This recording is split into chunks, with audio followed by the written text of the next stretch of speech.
নমস্কার, আপনারা শুনছেন সাহিত্য সমাহার। সাহিত্য সমাহারে আজ শুনবেন মোহাম্মদ আলমগীর তৈমুরের গল্প অমূল কান্তির চাকরি। ডক্টর মোহাম্মদ আলমগীর তৈমুর জন্ম 1966 সালে বাংলাদেশের কুষ্টিয়া শহরে। বর্তমানে তিনি শাহজালাল ইউনিভার্সিটির সায়েন্স অ্যান্ড টেকনোলজির অধ্যাপক এবং তাঁদের ইনস্টিটিউট অফ মডার্ন ল্যাঙ্গুয়েজেসের ডিরেক্টর। ভারত এবং বাংলাদেশে তাঁর একাধিক গল্প ইতিমধ্যেই জনপ্রিয়তা অর্জন করেছে। তার মধ্যে উল্লেখযোগ্য হাকিনি, কান্তাজিউয়ের পিশাচ, ভদুয়া জমজম ইত্যাদি। আমাদের আজকের গল্পটি প্রথম কালো জাদু নামে বই আকারে প্রকাশিত হয়। পরবর্তীকালে গল্পটি বিভিন্ন সংকলনে পরিমার্জিত রূপে প্রকাশিত হয় অমূল কান্তির চাকরি এই নাম নিয়ে। গল্পটি আমরা নিয়েছি অরণ্যমন প্রকাশনী থেকে প্রকাশিত লেখকের গল্প সংকলন কুহক কথন এই বইটি থেকে। শুরু হচ্ছে সাহিত্য সমাহারের বিশেষ নিবেদন অমূল কান্তির চাকরি।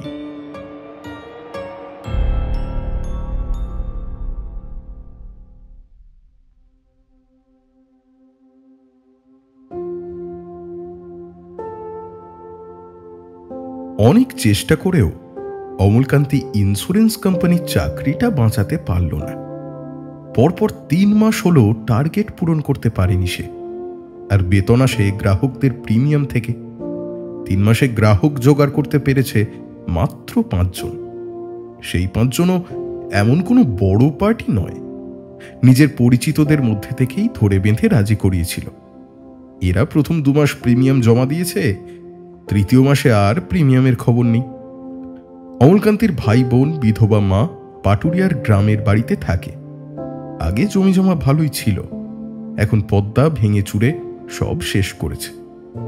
সেই সঙ্গে ইহলোকের ওপারে পাড়ি জমিয়েছে অমলের বাবাও। সংসার চালানোর দায়িত্ব তাই এখন অমূলকান্তির কাঁধে। অফিস থেকে বেরিয়ে পীর ইয়ামেনি মাজারের কাছে ছোট পার্কে বসে গুলিস্তানের ট্রাফিক জ্যাম দেখতে দেখতে এখন কি করবে সেটাই ভেবে কাহিল হয়ে যাচ্ছিল অমল।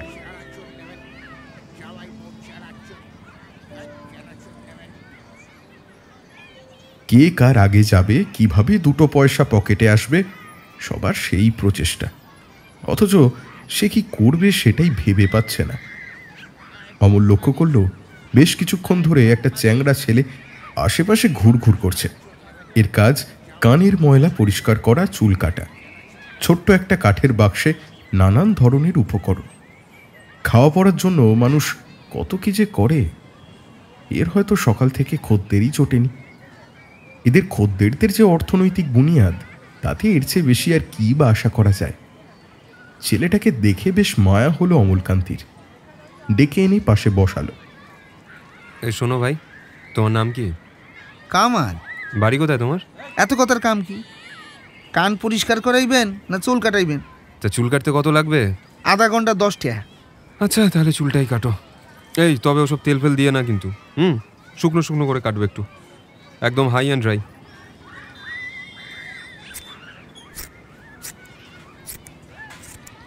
আচ্ছা কামাল, তোমার বাড়ি কোথায় বললে না তো? আমার বাড়ি কই যাই না, কি করবেন সাহেব? কিছু করবো না, তবুও জানতে চাইছি। আচ্ছা ঠিক আছে, ছাড়ো, বলতে না ইচ্ছা করলে বাদ দাও। আমার বাড়ি লালমনির হাট। কামাল এখন চুল কাটা বাদ দিয়ে 2 হাতের পাঞ্জা একসঙ্গে করে মাথায় হালকা বাড়ি দিচ্ছে। আচ্ছা কামাল, লালমনি হাটের নাম লালমনি হাট হলো কেন? এইটা তো সব কইতে পারতাম না।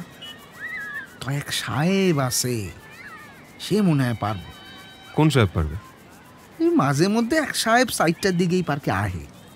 সব খুব শিক্ষিত। তা সে সাহেব খুব শিক্ষিত তুমি বুঝলে কি করে? তো সে কি তোমাকে বলেছে নাকি? এমনি বোঝা যায়, আপনি দেখলেও বুঝবেন। সেই সাহেব এসে কি করে? তোমাকে দিয়ে চুল কাটিয়ে নেয়? জি, আমি তার মাথা ম্যাসেজ করে দিই। বাহ বাহ, এত শিক্ষিত লোক পার্কে বসে মাথা ম্যাসাজ করাবে, এটা তো ঠিক। আর কেনই বা করতে যাবে? সে তো মাথা ম্যাসাজ করাবে বা চুল কাটবে কোন এসি সেলুন, এখানে কেন আসতে যাবে? এইটা তো সব কইতে পারতাম না। আমি উনারে কোনোদিন জিগাই না। তা জিজ্ঞেসটা করনি কেন? উস্তাদের নিষেধ আছে, বড় কাস্টমারে কোনো কিছু জিগাইতে নাই। বড় কাস্টমার? তা সে তোমার বড় কাস্টমার হলো কি করে শুনি? সাবে একবার বসলে 100 টাকা দেয়। 100 টাকা দেয় পার্কে বসে মাথা ম্যাসাজ করানোর জন্য? বাবা, আজব লোক তো। তা আজকে আসবে নাকি তোমার সেই বড় কাস্টমার? এটা তো সব কম যায় না, আইতেও পারে আবার নাও আইতে পারে। তা কতদিন ধরে আসছে সে? তা ধরেন 1 মাস হইব। তা এই 1 মাসে লোকটা কবার এসেছে? 6-7 বারের মতো। আচ্ছা, তা যদি 7 বার হয় তাহলে সে এসেছে প্রতি কত 4 দিন অন্তর একবার। শেষবার কবে এসেছিল? 2 দিন আগে। আচ্ছা, তাহলে রুটিন মাফিক যদি আসে 4 দিন পর পর, মানে আরো 2 দিন পরে আসার কথা। কি তাই তো? ঠিক বললাম তো? জি ঠিক। তো আইজ মনে লয় আয়া পড়ব। ঘড়ি তখন কয়টা বাজে? 3:30। আধা ঘন্টা বয়েন, আইলে লোকটাই দেখতে পারবে। বসা ছাড়া অমলকান্তির আর কাজ কি? কোথাও যাওয়ার নেই, কিছু করার নেই। সখানেক চিনে বাদাম কিনে বেঞ্চে বসে অমল আর কামাল বাদাম খেল। বাদাম খেয়ে গলা গেল শুকিয়ে। জলের জগ আর গ্লাস নিয়ে ঘোরাঘুরি করা জলওয়ালাকে খুঁজতে গেল কামাল। অমলের পাশে বেঞ্চের ওপর তার কাঠের বাক্স। এই বাক্স কামালের ক্যাপিটাল ইনভেস্টমেন্ট। হঠাৎ অমলকান্তির চোখে পড়ল সিটি কর্পোরেশনের অফিসের ওদিকটায় সাদা এক গাড়ি থেকে লম্বা একহারা গড়নের মাঝবয়সী এক ভদ্রলোক নামছে। পরনে সাদা পাজামা পাঞ্জাবি। সোজা অমলকান্তির সামনে এসে থামল লোকটা। বোঝাই যাচ্ছে দূর থেকেই কামালের টুল বক্স চোখে পড়েছে তার। অমল দেখল ঘষঘষে কালো চুল লোকটার, সম্ভবত চুলে কলপ করে। তবে মুখ আর হাত দেখে থমকে যেতে হয়। দেখলে মনে হয় রক্ত নেই শরীরে, টান টান হয়ে আছে ফর্সা চামড়া। হয়তো পুড়ে গিয়েছিল লোকটার শরীর। অন্য জায়গা থেকে চামড়া কেটে এনে বসিয়ে দেওয়া হয়েছে মুখে আর হাতে। ক্ষয়ে গেছে নাকের পাটা, ঠোঁটের কোনা। আঙুলে নখ নেই বললেই চলে। অমলের বুঝতে দেরি হলো না, এই লোকই কামালের সেই ভিআইপি কাস্টমার। আপনি কি কামালকে খুঁজছেন? কামাল না জামাল সেটা বলতে পারবো না, তবে এই বাক্স যার তাকেই খুঁজছি। ও, এই বাক্সটা কামালের। জল আনতে গেছে, এক্ষুনি এসে পড়বে। বসুন না। আপনি কি কামালের আত্মীয়?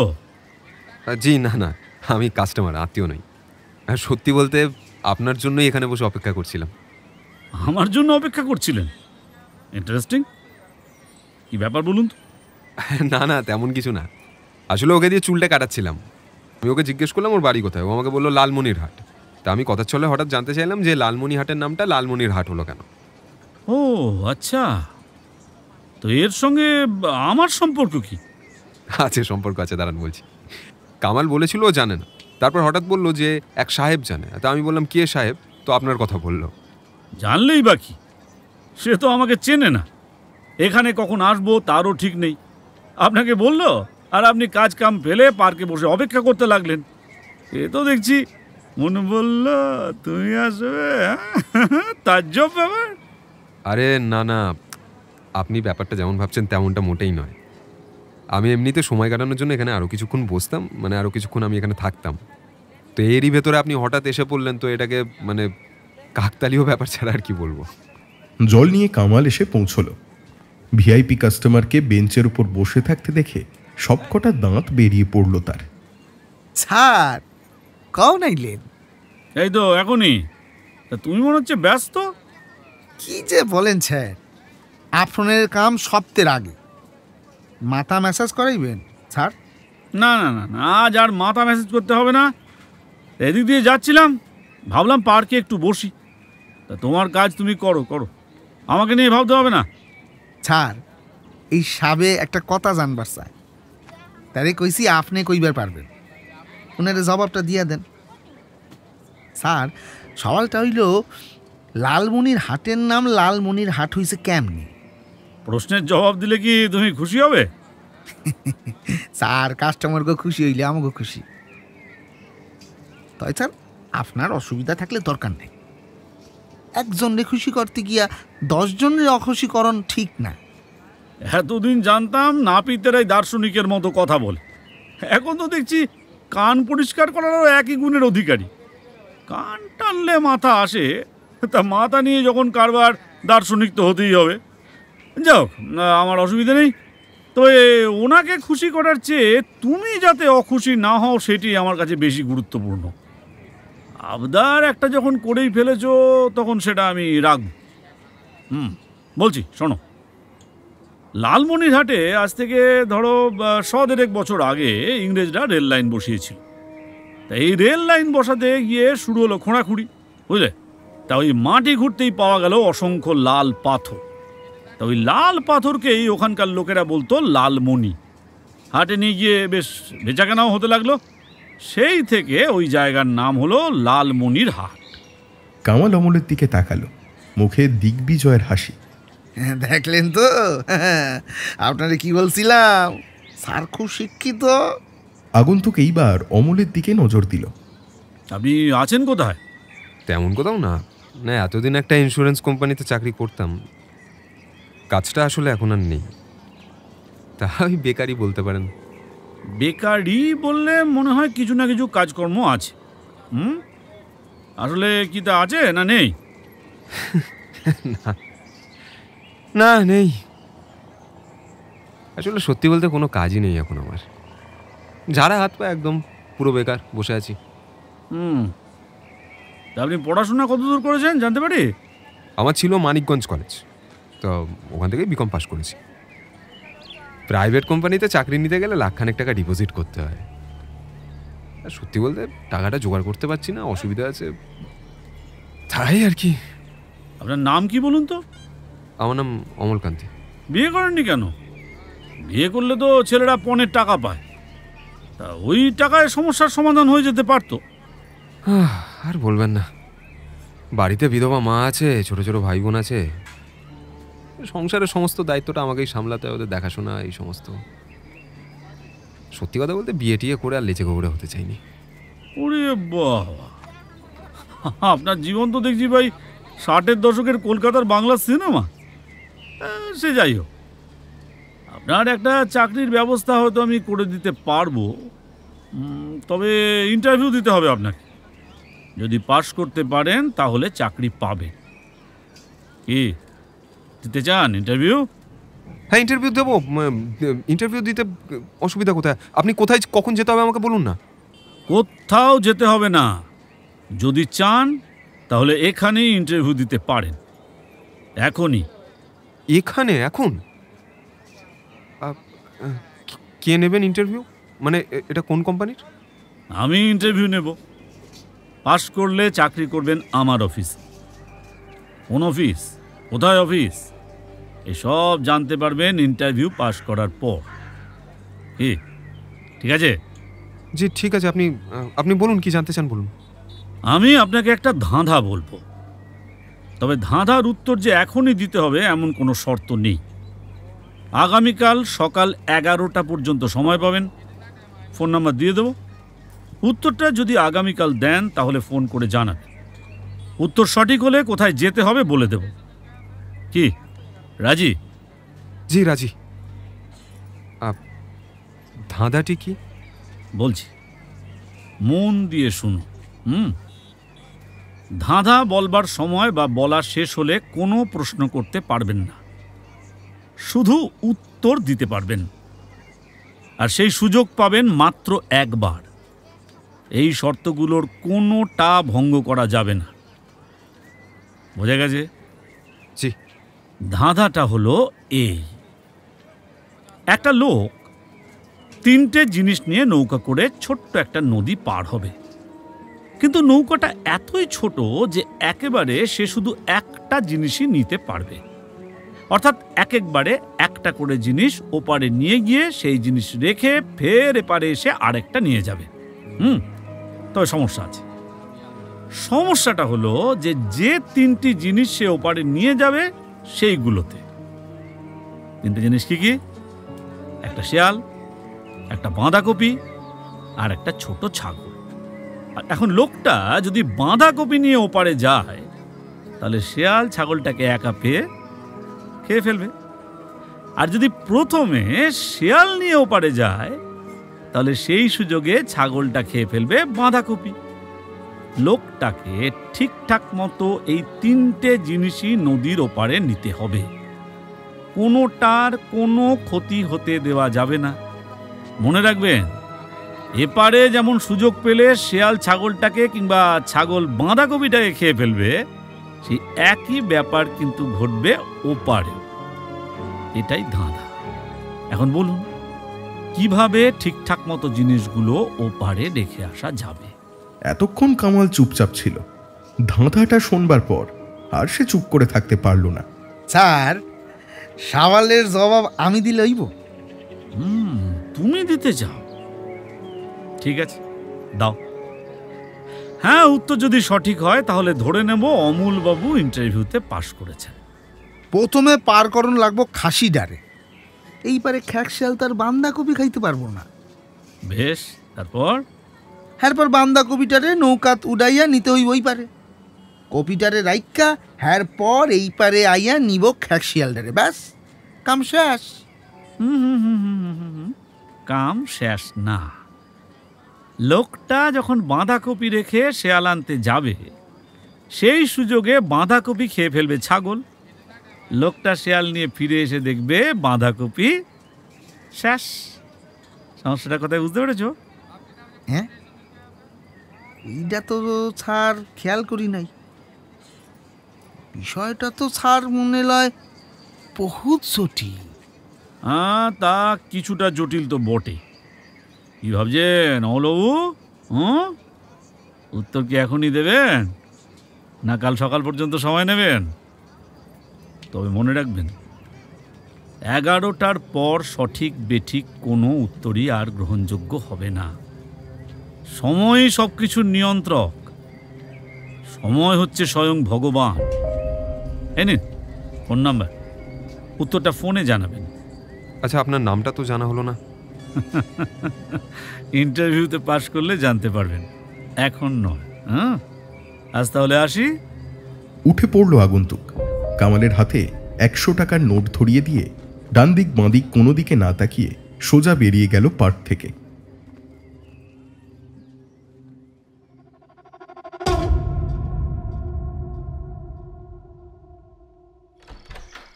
অমলকান্তি যখন মেসে ফিরল তখন সন্ধ্যা গড়িয়েছে। মেসে ঢোকার সময় দেখা হলো মেস ম্যানেজার বিনয় বোসের সঙ্গে।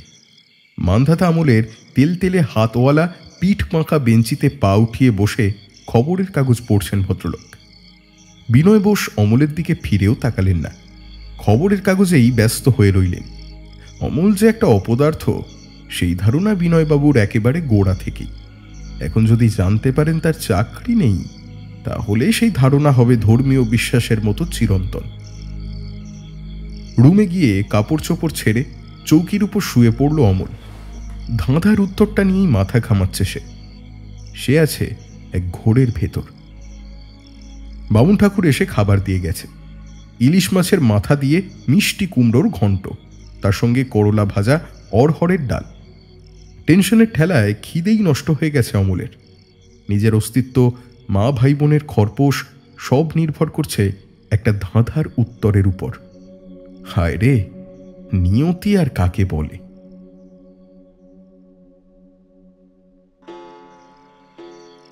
সূত্রাপুর থানার পেটা ঘড়িতে ভোর 4টে বাজল। অমলের পেট খিদে গুড়গুড় করছে। ভাত খেতে গিয়ে দেখল টক হয়ে গেছে অড়হরের ডাল। করলা ভাজা এমন তেঁতো যে মুখেই দেওয়া যায় না। মিষ্টি কুমড়োর ঘন্টে ইলিশ মাছের চ্যাপটা কানকোর ছোট্ট একটা টুকরো ছাড়া অন্য কিচ্ছু নেই। কি আর করা, কানকোর টুকরোটাই চুষে খেল অমল। বিছানায় গিয়ে গায়েলিয়ে দিতেই ঘুম নেমে এলো চোখে। রাতে স্বপ্ন দেখল ইস্ট লন্ডনের তস্য গলির ভেতর দিয়ে হেঁটে যাচ্ছে অমল। চারিদিক কুয়াশায় ঢাকা, শুনশান নীরবতা। রাস্তার ধারে ল্যাম্পপোস্টের কয়লা পোড়ানো গ্যাসবাতির টিমটিমে ভুতুড়ে আলোয় হঠাৎ করেই অমলের চোখে পড়ল একটি রমণী। অমল ভাবল এর কাছেই ধাঁধার উত্তর পাবে সে। দৌড়ে গেল অমল। দেখল রমণী নয়, ফালি ফালি করে কাটা রমণীর লাশ। রক্তে মাখামাখি ধূসর রঙের গাউন, দুধ সাদা নিটোল বুক। রমণীর হাত পাগুলো তীর করে কাঁপছে তখনও, আর লম্বা লম্বা পা ফেলে তার পাশ দিয়ে চলে যাচ্ছে কালো রঙের গ্রেট কোট আর মাথায় চার্চিল হ্যাট পরা জ্যাক দ্য রিপার। বেশ্যমাগিটাও আমার ধাঁধার উত্তর দিতে পারলো না। আবার কিছুদিন পর আর একটাকে ধরতে হবে। আবার আবার আবার আবার আবার যত সব পদার্থের দল।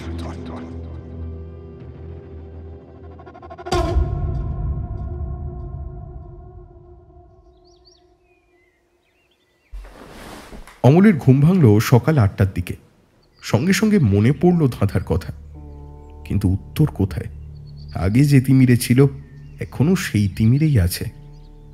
অমল ভাবল মেস থেকে বেরিয়ে কিছুক্ষণ হাঁটবে। সকালের আলো হাওয়ায় মাথাটা খোলতাই হবে। বাইরে বেরিয়ে দেখতে পেল টিপ টিপ বৃষ্টি শুরু হয়েছে। হাঁটতে হাঁটতে সদরঘাটে চলে এলো অমল। এপারে সদরঘাট, ওপারে কেরানীগঞ্জ। ছোট বড় নৌকায় লোক পারাপার হচ্ছে। আশেপাশে চা, বিড়ি, সিগারেটের দোকান। 1 ঘন্টা ধরে লোক পারাপার দেখল অমল। এই করে 10টা বাজল। ধাঁধার উত্তর মিলছে না কিছুতেই। আর মাত্র কয়েক ঘন্টা। কিছু ভেবে বার করতে পারলে ভালো, আর না হলে না। পরের অংশটুকু আর ভাবতে চায় না অমল। হঠাৎ করেই তার মনে হলো বসে থেকে আর কি হবে, তার চেয়ে বরং একবার এপার ওপার করে দেখা যাক। নদীর জলো বাতাসে মাথাটা খুললেও খুলতে পারে। 2 টাকা দিয়ে টিকিট কেটে নৌকায় চড়ে বসল অমল। নৌকা প্রায় ভরে গিয়েছে, ছেড়ে দেবে যে কোনো সময়। ঠিক তখনই ছাতা বগলে নিয়ে হনহন করে ঘিয়ে রঙের পাঞ্জাবি আর সাদা ধুতি পরা মাঝবয়সী এক ভদ্রলোক ঘাটে এসে উপস্থিত হলো। টিকিট কিনে নৌকায় উঠতে যাবে এমন সময় কি মনে করে পিছিয়ে এসে পানির দোকানে গিয়ে একটা সিগারেট নিল লোকটা। ছাতাটা দোকানের শোকেসের সঙ্গে হেলান দিয়ে রেখে বিল মিটিয়ে হাত আড়াল করে সিগারেট ধরাতে লাগলো। ওদিকে নৌকা প্রায় ছেড়ে দিয়েছে। লোকটাকে দেখে মনে হলো নৌকায় ওঠার কোনো তাড়া তার নেই। এমন সময় নৌকার উপর থেকে কেউ একজন দেখতে পেল লোকটাকে। এই যে জামাইবাবু, এই জামাইবাবু। আরে ফটিক, তুই কোত্থেকে? এক মুখ ধোঁয়া ছেড়ে চমকে ফিরে তাকালো লোকটা। হাসি মুখে এগিয়ে এলো নৌকার দিকে। নৌকায় উঠে যে ছেলেটা তাকে ডেকেছিল তার পাশে বসে বলল, মানিকগঞ্জ থেকে আসছি জামাইবাবু, মেজদির ওখানে গিয়েছিলাম। ও তাই নাকি? তা ওরা সব ভালো তো? আগে ভালোই, কিন্তু আপনি এখানে ওপারে যাচ্ছেন নাকি? হ্যাঁ রে ফটকে, ওপারে এক লোকের সঙ্গে দেখা করতে হবে। এরপর এটা সেটা নানা কথা বলতে লাগলো শালা আর জামাইবাবু। নৌকা ভিড়ে গেল ঘাটে। এক এক করে সবাই নেমে গেল। সেই শালা জামাইবাবুর জুটিও নামলো।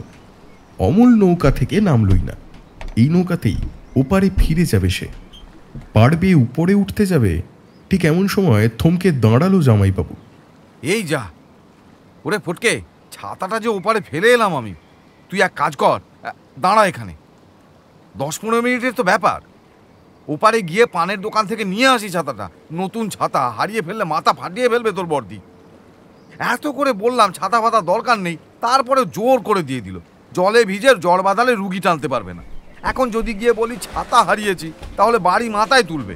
কেন যে বিয়ে করে মানুষ! এগুলেও নির্বংশের বেটা, পেচলেও নির্বংশের বেটা। যাকে তুই দাঁড়া এখানে, আমি এক্ষুনি আসছি, 15 মিনিটের মধ্যে চলে আসবো। ঘুরে এসে ফের নৌকায় উঠল জামাইবাবু। অমলের সঙ্গেই ওপারে ফিরে যাবে। নৌকা ছেড়ে দিতেই সদরঘাটের দিকে তাকালো অমল। লক্ষ্য করল জামাইবাবু ওদিকেই তাকিয়ে আছে। আর ঠিক তখনই ধাঁধার উত্তরটা মাথায় এলো অমলের। চট করে হাত ঘড়ির দিকে তাকালো অমল। 10:30। নদী পার হতে লাগবে 15 মিনিট। ওপারে পৌঁছানোর পর সময় থাকবে হাতে মাত্র 15 মিনিট। এই 15 মিনিটের ভেতরই ফোনের কাছে পৌঁছতে হবে তাকে। এখন সময় মতো ফোন পেলে হয়, তীরে এসে শেষে না বা তড়িটাই ডোবে। ওপারে পৌঁছে হন্যে হয়ে ফার্মেসি খুঁজতে লাগলো অমল। ফোন থাকলে থাকতে পারে একমাত্র ফার্মেসিতেই। 10 মিনিট ধরে খোঁজাখুঁজি করে পাওয়া গেল একটা ফার্মেসি। কাউন্টারের একপাশে রাখা রয়েছে ফোন, পাশে ফুলস্কেপ কাগজে বল পয়েন্ট পেন দিয়ে লেখা প্রতি কল 10 টাকা, 3 মিনিট পর প্রতি মিনিটে 1 টাকা। দিনে দুপুরে ডাকাতি। ফার্মেসির ওষুধ বেঁচে যায় তার থেকেও ঢের বেশি টেলিফোন থেকে। একটা লোক কথা বলছে ফোনে, কাজের কোনো কথা নয়, ফালতু আলাপ। ফার্মেসির লোকটা অমলকে জানালো, দাদা শুনছেন, আমি ফোন করতে চাই, খুব জরুরি একটা কল আছে। দেখতেই তো পাচ্ছেন একজন লাইনে আছে, ওর কথা শেষ হোক তারপর বলবেন ক্ষণ। এদিকে 2 মিনিট শেষ, 11টা বাজতে 3 মিনিট মাত্র বাকি। খেপে গেল অমল। ফার্মেসির লোকটার হাত জোরে চেপে ধরে বলল, আচ্ছা দাদা, আপনি কি বুঝতে পারছেন আমার খুব জরুরি একটা ফোন করার আছে? আমি আপনাকে এই বলে যাচ্ছি, এই লোকটাকে বলুন না একটুখানি ফোনটা রাখতে। আপনি বুঝতে পারছেন ব্যাপারটা? জরুরি একটা কল আছে আমার। অমলের দিকে তাকিয়ে রইল লোকটা। নড়াচড়ার কোনো লক্ষণ দেখা গেল না। আর বাকি মাত্র 2 মিনিট। এইবার মাথা খারাপ হয়ে গেল অমলের। ছুটে গিয়ে রিসিভার কেড়ে নিয়ে লাইন কেটে দিল সে। কিন্তু ফোন নাম্বারটা কোথায়? গতকাল যে শার্ট পরেছিল, ফোন নাম্বার লেখা কাগজটা ছিল সেই শার্টের পকেটে। আসার সময় কোন শার্ট পরে এসেছে মনে করতে পারল না অমল। না, এই তো ভাগ্য ভালো, সেই শার্টটাই আজ সকালেও পরে বের হয়েছে সে। মনের ভুলেই হয়তো পড়েছে। যা হোক, পকেটেই আছে নম্বরটা। 11টা বাজতে আর 1 মিনিট বাকি।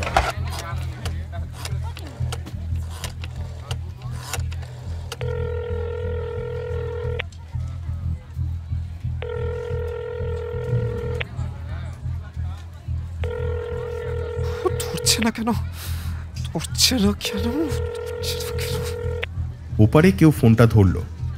আগন্তুক যদিও তার নাম বলেনি, অমল ধরেই নিল ও প্রান্তে সেই আগন্তুকই ধরেছে ফোনটা। হ্যালো, আমি অমল বলছি। হ্যালো, আমাকে চিনতে পারছেন? হ্যাঁ, চিনতে পেরেছি। হ্যাঁ, ধাঁধার উত্তরটা দিতে চাই, বলবো? বলুন। প্রথমে পার করতে হবে ছাগলটাকে। বেশ, তারপর? এরপর বাঁধাকপিটা নিয়ে এপারে আসতে হবে, আর বাঁধাকপিটা এপারে রেখে ছাগলটাকে উঠিয়ে নিতে হবে নৌকায়। হ্যাঁ, তারপর ছাগলটাকে ওপারে রেখে নিয়ে আসতে হবে শেয়ালটাকে এপারে এনে বাঁধাকপির সঙ্গে রেখে নৌকা নিয়ে আবার চলে যেতে হবে ওই পারে ছাগলটাকে নৌকায় উঠিয়ে নিয়ে আসতে হবে এই পারে। ব্যাস, হয়ে গেল। এরপর 3টে জিনিস এপারে চলে এলো, ব্যাস, কোনোটারই কোনো ক্ষতি হলো না। কয়বার পারাপার করা যাবে এ ব্যাপারে কিন্তু আপনি কোনো শর্ত দেননি, অতএব এটাই সঠিক উত্তর। চমৎকার বলেছেন তো। হ্যাঁ, ইন্টারভিউ পাশ করে গেছেন আপনি, শর্ত পূরণ করেছেন একদম ঠিকঠাক। এখন আমার পালা। কোথায় আসতে হবে বলে দিচ্ছি। কাগজ কলম আছে হাতের কাছে? হ্যাঁ, আছে। বেশ, ঠিকানাটা বলছি, লিখে নিন। ইচ্ছে করলে আজকেই বিকেল 4টের ভেতর জয়েন করতে পারবেন। ফার্মেসির লোকটাকে ইশারায় কাগজ কলম দিতে বলল অমল। তারপর লিখে নিল ঠিকানাটা। টেলিফোনে কথা বলা লোকটা তখনও দাঁড়িয়ে, চোখে মুখে রাগ আর বিরক্তি। অমলের সঙ্গে একটা বোঝা পড়ার জন্য সে যেন সম্পূর্ণরূপে প্রস্তুত। স্যার, আপনি কিছু মনে করবেন না, খুব জরুরি কল ছিল, ওটা চাকরির ইন্টারভিউ ছিল। 11টার ভেতর ফোন করার কথা ছিল। আমি বুঝতে পেরেছি, আপনি ভাবছেন আমি আপনার সঙ্গে বেয়াদবি করেছি। মাফ করবেন স্যার, কিছু মনে করবেন না, ভুল হয়ে গেছে, ক্ষমা করে দিন। বেটা, বাতেলা করার আর জায়গা পাস না। তুই পার করছিস ছাগল, শেয়াল আর মিষ্টি কুমড়ো না কি সব ঘোড়ার ডিম। চাকরির ইন্টারভিউ? পাগল পেয়েছিস আমাকে? যা খুশি তাই বোঝাবি? আমার জরুরি কথা এখনো শেষ হয়নি।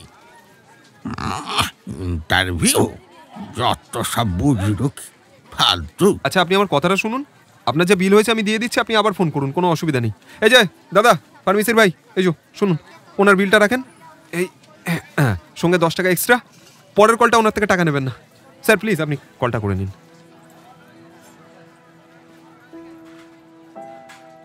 কাগজে লেখা ঠিকানায় যে বাড়ি পাওয়া গেল সেটা ধানমন্ডি লেকের ধারে।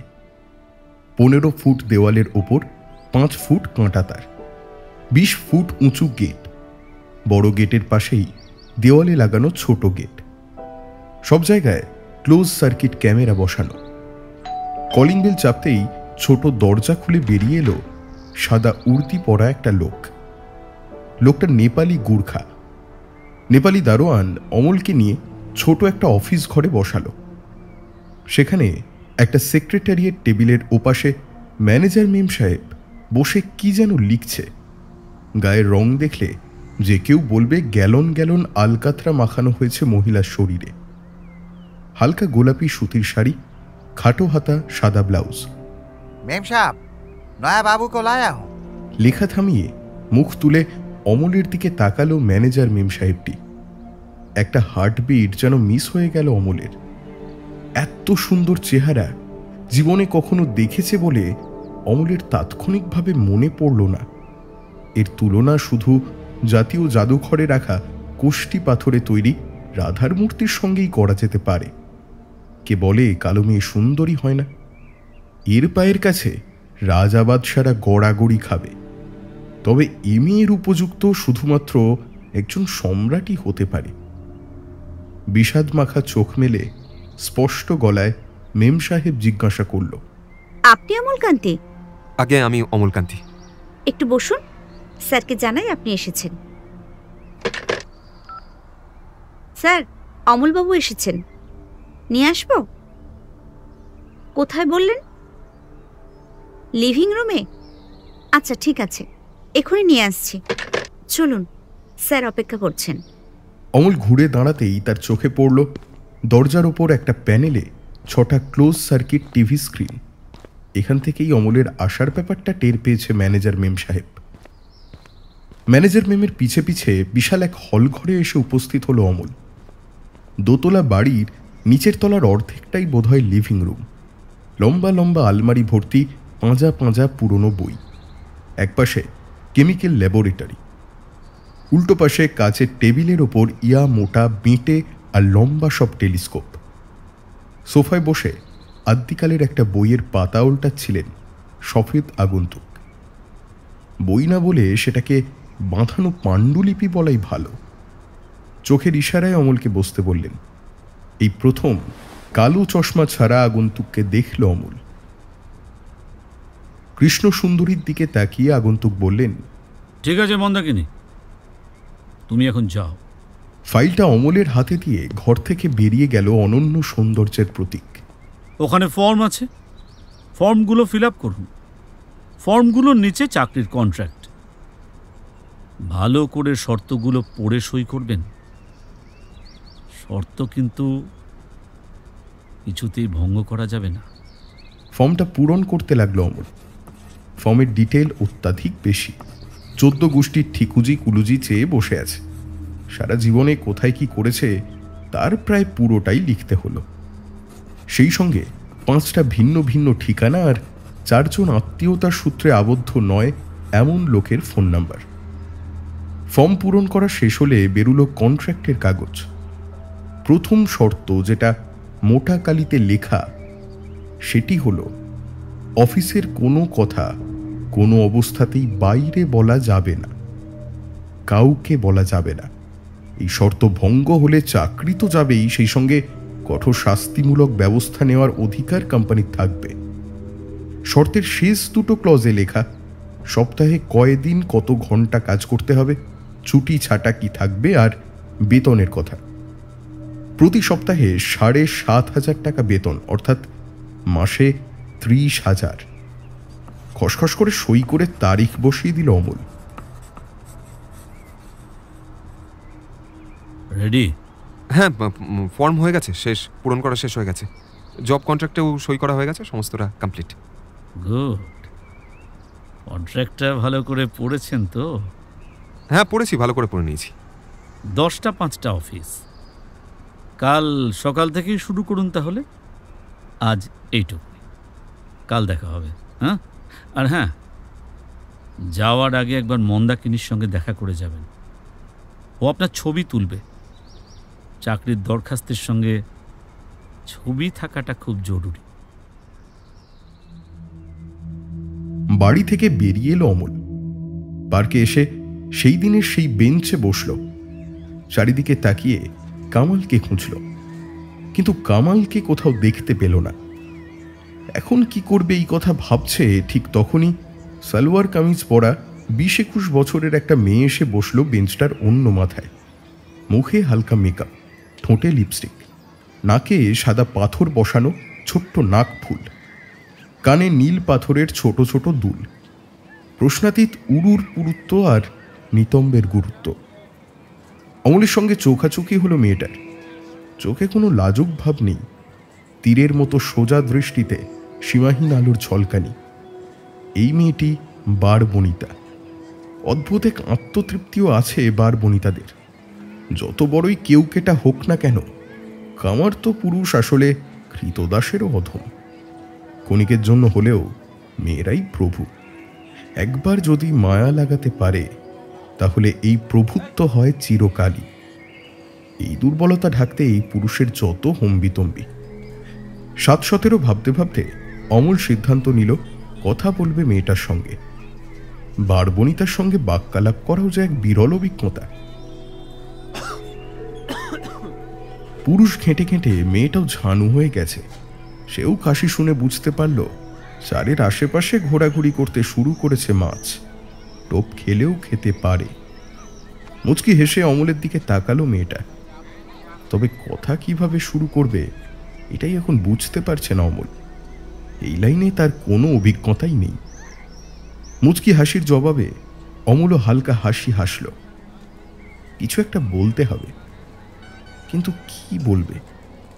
অমলের চোখে পড়ল সামনের দিকে এক চাওলা যাচ্ছে। বাতচিত শুরু করার এই এক মৌকা। চাওলাকে ডেকে 2 কাপ চা দিতে বলল অমল। আরে ভাই শোনো, হ্যাঁ 2 কাপ চা দিও তো। এরপর তাকালো মেয়েটার দিকে। আমার চা লাগবে না, আপনিই খান। আরে খাও না, 1 কাপ কি হবে? আচ্ছা দিন। তা নাম কি তোমার? আমার নাম রেখা। বাহ, বেশ সুন্দর নাম তোমার। আচ্ছা, এই নামের বিশেষত্ব কি তুমি জানো? কি? এই নামটা হিন্দু না মুসলমান কার বোঝাই যায় না। হিন্দু মুসলমান নিয়ে এত মাথা ঘামাচ্ছেন কেন? আপনি আসলে হিন্দু, তাই না? থতমত খেয়ে গেল অমল। কথার পিঠে কথা বলতে মেয়েরা ওস্তাদ, এ কথা ঠিক। তবে এ মেয়ের বেশ বুদ্ধি আছে বলেই মনে হলো তার। আচ্ছা ঠিক আছে, বাদ দাও এসব। তা তুমি থাকো কোথায়? কোথাও না। কোথাও না মানেটা কি? কোথাও না মানে কোথাও না। আমি থাকি রাস্তায়। কোন রাস্তায়? পিচ ঢালা রাস্তায়। তা হাসছো কেন তুমি? রাস্তায় থাকা খুব একটা আনন্দের বিষয় তো নয়। আপনি থাকেন কোথায়? আমি থাকি কোথায় মানে? আপনি থাকেন কোথায় মানে আপনি কোথায় থাকেন? খালি মানে জানতে চান কেন? বাংলা ভাষা বোঝেন না? অমলকে রেগে যেতে দেখে গা দুলিয়ে হাসতে লাগলো মেয়েটা। হাসির দমকে কাপ থেকে চা ছলকে পড়ল। মুখের কাছে বাঁ হাত এনে মুখ ঢাকার চেষ্টা করলো সে। তারপর কেঁপে কেঁপে হাসতে লাগলো। কিছু মনে করবেন না, আপনি ভালো মানুষ, একটু মজা করলাম, এর বেশি কিছু না। ভুল হয়ে গেছে ভাই, মাফ করে দেন। আমরা পথের মানুষ, আমাদের কথা ধরতে নেই। আরে কি বলছো কি? ঠিক আছে, রাগ করতে যাব কেন? আমরা সবাই তো পথের মানুষ। জীবনটাই তো একটা যাত্রা। সবাই যাত্রী এক তরণীর, এখান থেকে ওখানে ছোটাছুটি। একদিন সময় সমাপ্ত, বেজে গেল বিদায়ের ঘন্টা, শুরু হয়ে গেল ওপারের যাত্রা।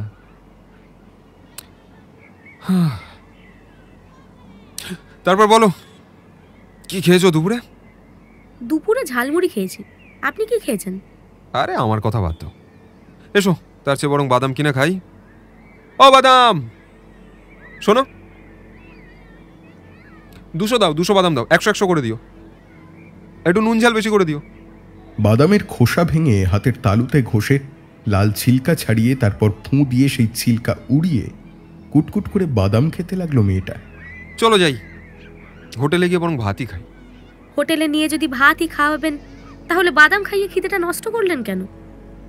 আচ্ছা ধরেন খাওয়ালেন, তারপর কি করবেন? জানি না কি করব। ভাত খেতে চাইলে চলো। আপনি পারবেন না, বাদ দেন এসব দরদ ফরদ। আপনি আসলে ভাবছেন আরও কিছুটা সময় পার করলে সিদ্ধান্ত নিতে পারবেন। ওভাবে হয় না, তার চেয়ে বরং বাসায় যান, রেস্ট নেন। পেটা খাটা আমাদের ব্যবসা, কে কি পারবে এটা ঠিকই বুঝি। অর্ধেক বাদাম বেঞ্চের ওপর ফেলে রেখেই উঠে পড়ল মেয়েটা। একবারও পিছন দিকে না তাকিয়ে চলে গেল পার্কের বাইরে। বিকেলের মরা আলোয় অমল তার চলে যাওয়া দেখল। কি বিষণ্ণ হাঁটার ভঙ্গি! এসব মেয়েদের কোনো ভবিষ্যৎ নেই। যতদিন দেহে রসকস আছে, ইনকাম আছে, তারপর যৌবন ফুরলেই জীবন অন্ধকার।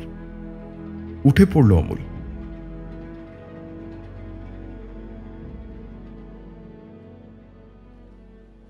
পরদিন ঠিক সকাল 10টায় অফিসে পৌঁছল অমল।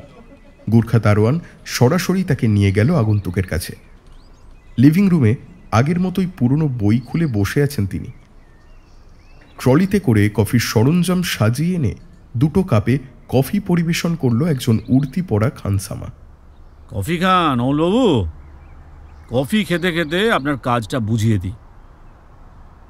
আপনার কাজ বুঝিয়ে দেওয়ার আগে ছোট্ট একটা ভূমিকা প্রয়োজন। ব্যাকগ্রাউন্ড ইনফরমেশন ছাড়া বিষয়টা পুরো বুঝতে পারবেন না। আমার নাম দিয়ে শুরু করি। আমার নাম মৃণাল কান্তি। আমার ঠাকুরদা কর্কটকান্তি রাজশাহী এলাকার জমিদার ছিলেন, ছোটোখাটো জমিদার। তবে সেরিকালচার অর্থাৎ ওই রেশমের ব্যবসা করে অঢেল পয়সা করেছিলেন। পয়সা করলে কি হবে, দাদা ছিলেন সাত্ত্বিক ধরনের লোক। তার জীবনযাপন ছিল খুব সাধারণ। ভাইজি নাচিয়ে কিংবা মদ বা ওই জুয়া খেলে পয়সা ওড়াননি কখনো। বাবাকে মানুষ করেছিলেন কড়া শাসনে। আমার বাবা কৃষ্ণকান্তি ছিলেন ব্যারিস্টার। ও নাম করা কেউ না, তবে আয় খুব একটা খারাপ ছিল না। কলকাতায় আমাদের বেশ কয়েকটা বাড়ি আর দোকান ছিল। এক খুঁড়ো দেখাশোনা করতেন। সেখান থেকে বড় অঙ্কের মাসোহারা আসত। জমিদারি বিলুপ্ত হলেও রাজশাহী শহরের প্রপার্টি রেভিনিউ খুব একটা কম ছিল না। আমার দাদুর অবস্থাও ছিল বিরাট। আমি বাবা মায়ের একমাত্র সন্তান। আমার জন্মের 3 বছর পর আমার মায়ের গর্ভপাত হয়।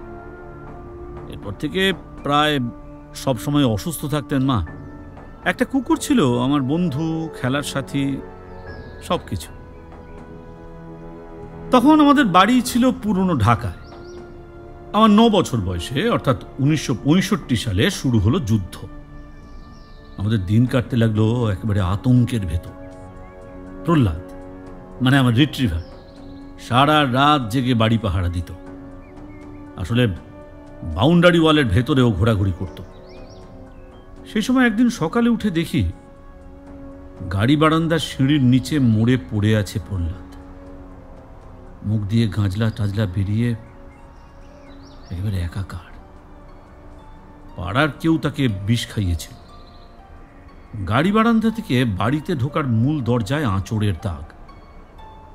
মারা যাওয়ার আগে প্রহ্লাদ হয়তো আমার কাছে যেতে চেয়েছিল। বাড়িতে একটা বিহারি দারোয়ান ছিল। তারপরেও কি করে এইভাবে ঘটনা ঘটল বোঝা গেল না। আমার মাথা খারাপের মতো হয়ে গেল।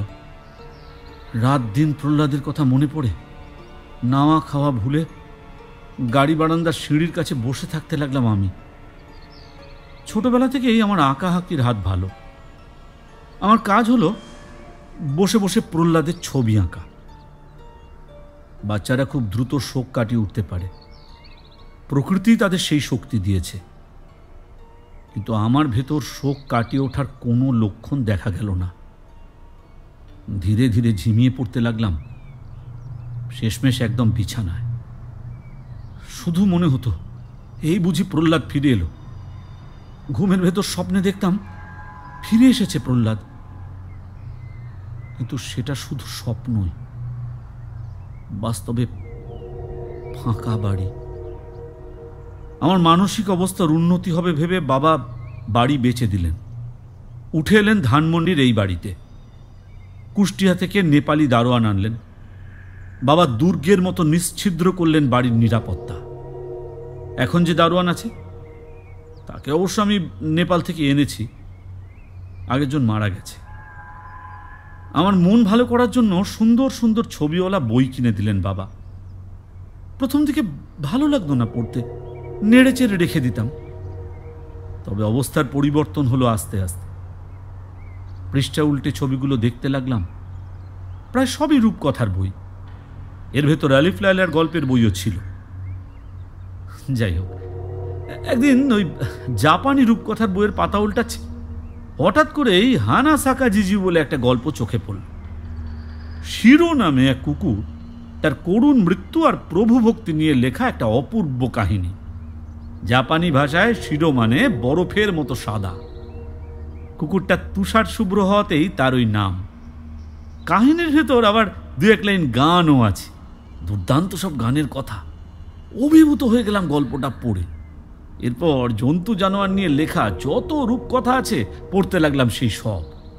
হ্যান্স ক্রিশ্চিয়ান অ্যান্ডারসনের টিন্ডার বক্স গল্পের সেই সাহসী সৈনিক আর 3 ভয়ঙ্কর কুকুরের কাহিনী। জার্মানির রূপকথার ভেড়ার বিনিময়ে পাওয়া 3টে কুকুর, যাদের নাম ছিল সল্ট, পিপার আর মাস্টার। গ্রিক মিথোলজির মৃতদের রাজ্যের গেট পাহারা দেয় 3 মাথাওয়ালা অপরাজেয় কুকুর সারবারাস। মোটা কথা কুকুর নিয়ে লেখা কাহিনী যা আছে প্রায় সব পড়ে ফেললাম এবং সেগুলো বিশ্বাসও করতে লাগলাম। সব শেষে পড়া শুরু করলাম আলিফ লায়লা। এর নাম 1001 আরব্য রজনী। কাহিনীর পর কাহিনী, কালো জাদু বা ব্ল্যাক আর্টের ছড়াছড়ি। দেদারসে মানুষ থেকে কুকুরে আর কুকুর থেকে মানুষে রূপান্তর হচ্ছে। তারপর সেই সব কুকুরদের নিয়ে অদ্ভুত কাহিনী। খুব শিগগিরই বুঝতে পারলাম বই পড়ার আগ্রহ কুকুর দিয়ে শুরু হলেও এখন আর সেই কুকুরেই সেটা সীমাবদ্ধ নেই। এখন আমার সব আগ্রহ জাদু মন্ত্রে। আমার দৃঢ় বিশ্বাস জন্মালো জাদু মন্ত্র দিয়ে দিনকে রাত, রাতকে দিন করা সম্ভব। বয়স কম, অনভিজ্ঞ কচি মন, যা পড়তাম তাই বিশ্বাস হতো। ব্যাপারটা অনেকটাই সান্তা ক্লজে বিশ্বাস করার মতো। আলিফ লায়লার আধি ভৌতিক জগৎ আমাকে বলতে গেলে একেবারে মেসমারাইজ করে ফেলল। আমি বিশ্বাস করতে শুরু করলাম জীবিত মানুষকে পাথরের রূপ দেওয়া সম্ভব, কিংবা পাথরের মূর্তিতেও প্রাণ প্রতিষ্ঠা করা যেতে পারে। যেমন আলিফ লায়লার জেলে ও দৈত্যের কাহিনীর পাথর রাজকুমার। মনে হলো আমার দরকার শুধু সঠিক জাদু মন্ত্রের। কিন্তু জাদু মন্ত্রের শিক্ষা তো শহরের কোনো বিদ্যানিকেতনে দেওয়া হয় না। এ হলো গোপন বিদ্যা। এর গুহ্যতত্ত্ব শুধুমাত্র হাতে গোনা কয়েকজনের ভেতরেই সীমাবদ্ধ থাকে। এ বিদ্যা গুরু ধরে শিখতে হয়। সেই গুরু খুঁজে পাওয়াও ভীষণ কঠিন। সব জাদুবিদ্যার মূলেই কাজ করে ঐশ্বরিক শক্তি। আপনি জাদু শিখলেন? সে প্রসঙ্গে আসছি। কুকুরের ছবি আঁকতে গিয়ে বাবা দেখলেন আমার আঁকার হাত বেশ ভালো। ড্রয়িং মাস্টার রেখে দিলেন। চারুকলার শেষ বর্ষের এক ছাত্র, নাম হিমেল ভট্টাচার্য। এই হিমেলের কাজ ছিল হিন্দু পুরাণে যে সমস্ত কাহিনী আছে সেগুলোর চিত্রায়ন করা। যেমন ওই রেনেসাঁস যুগে ইটালির নাম করা শিল্পীরা বাইবেলের বিভিন্ন ঘটনাকে কেন্দ্র করে ছবি আঁকত, তেমনটা। ছবি আঁকতে হলে যে ঘটনার উপর ভিত্তি করে ওটা আঁকা হবে সেটা খুব ভালো করে জানতে হয় কিংবা পড়ে নিতে হয়। গুরু যা করে শিষ্যকেও সেটা কম বেশি করতে হয়। তা হিন্দু পুরাণে বগলামুখী বলে এক দেবীর উল্লেখ আছে। এক বিচিত্র দেবী। যত ধরনের তন্ত্র সাধনা আর কালো জাদু আছে সেগুলোর প্রায় সবকটাই এই দেবীর নিয়ন্ত্রণে। এই দেবীর সব কিছু হলুদ রঙের, এমনকি যে পদ্ম ফুলের ওপর দেবী অধিষ্ঠিত সেটাও। পদ্ম ফুল যে হ্রদে ভাসছে সেই জলও হলুদ। এই কারণে এর নাম হয়েছে পীতাম্বর মা। তা বগলামুখীর আসল নাম বলগামুখী। সোজা বাংলায় বললে ঘোড়ার লাগাম পড়া মুখ। প্রাগৈতিহাসিক কালে শিবের পিঠ থেকে জন্মানোর পর হলুদ সরোবর থেকে উঠে আসে এই দেবী। একবার মহাজাগতিক এক কৃষ্ণ ঝড়ের কবলে পড়ে ভগবানের সব সৃষ্টি একেবারে লাটে উঠে যাচ্ছে। তখন বগলামুখী এসে পৃথিবীকে চিরতরে লুপ্ত হওয়া থেকে রক্ষা করেছিল। আলো আঁধার, শব্দ নৈশব্দ, আধ্যাত্মিক পৈশাচিক আর ভালো মন্দের বর্ডার লাইনে দাঁড়িয়ে আছে এই দেবী। ৩৩ কোটি দেবদেবীর ভেতর এর সঙ্গে মিল আছে শুধুমাত্র ছিন্নমস্তার। এই ছিন্নমস্তা দেবী কালীর 10 রূপের একটা। খুবই রহস্যময় এই ছিন্নমস্তা। পুরাণের অনেক বর্ণনা টর্ণনা পড়ে হিমেল স্যার ছিন্নমস্তার ছবি এঁকেছিলেন। ওই ছবি একবার দেখলে যে কারো সারা জীবন মনে থাকবে। ছবিটা ছিল এইরকম। দেবীর বাঁ হাতে পিশাচের জিভ, ডান হাতে শাল কাঠের শক্ত লাঠি।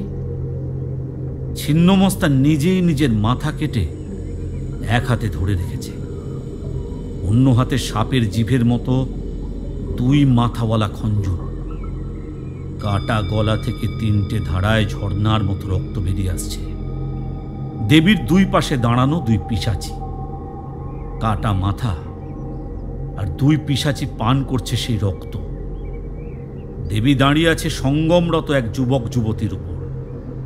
যৌনাঙ্গ বিদ্ধ অবস্থায়, এলো চুলে, পায়ে নুপুর পরা, সম্পূর্ণ নগ্ন, ফর্সা, ধপধপে স্বাস্থ্যবতী যুবতী ওপরে, মাথায় মুকুট আর হাতে বাজুবন্ধ পড়া কালো কুচকুচে দিগম্বর যুবক নিচে। যুবক ধরেছে যুবতীর সুডৌল স্তন, যুবতী যুবকের গলা। এরা সঙ্গম করছে এক ত্রিভুজের ভেতর। ত্রিভুজটা আঁকা হয়েছে একটা বৃত্তের মধ্যে। বৃত্তটা আবার সাদা গোলাপি ইয়াব বড় একটা পদ্ম ফুলের ওপর আঁকা। পিশাচিতের একজন ধবধবে সাদা, অন্যজন ঘোর কৃষ্ণকায়। এদের মাথার ওপর আকাশে উঠছে দুটো দুটো করে 4টে শকুনি। দেবী এবং পিশাচিতের গলায় নরমুণ্ডের মালা। পিশাচিতের এক হাতে সাদা মাটির গামলা, অন্য হাতে 2 মাথাওয়ালা খঞ্জর। দেবী বা পিশাচি পুরোপুরি নগ্ন, রক্তে মাখামাখি দেবীর বুক পেট। সেই রক্ত উরু সন্ধি বেয়ে গড়িয়ে পড়ছে টপ টপ করে। পুরো ব্যাপারটাই ঘটছে কৃষ্ণপক্ষের মাঝরাতে একটা শ্মশান ঘাটে। স্যারের আঁকা বগলামুখী আর ছিন্নমস্তার ছবি দেখবার পর এদের সম্পর্কে জানার আগ্রহ হল। মনে হলো জাদুবিদ্যা শিখতে হলে এদের অনুগ্রহ অবশ্যই দরকার। এই দেবীদের ব্যাপারে যেখানে যা লেখা আছে পড়তে শুরু করলাম, অর্থাৎ কিভাবে এদের আরাধনা করা যায় সেইটে জানা। বগলামুখীর কোনো নিজস্ব মন্দির নেই বললেই চলে। দক্ষিণ ভারতের কর্ণাটকে আদিকালের এক মন্দির কমপ্লেক্সের ছোট্ট একটা অংশে এই দেবীর অধিষ্ঠান। ছিন্নমস্তার মন্দিরে ওই একই অবস্থা। আসামের গৌহাটির কামাখ্যা মন্দিরে ছিন্নমস্তার সাধন পীঠ।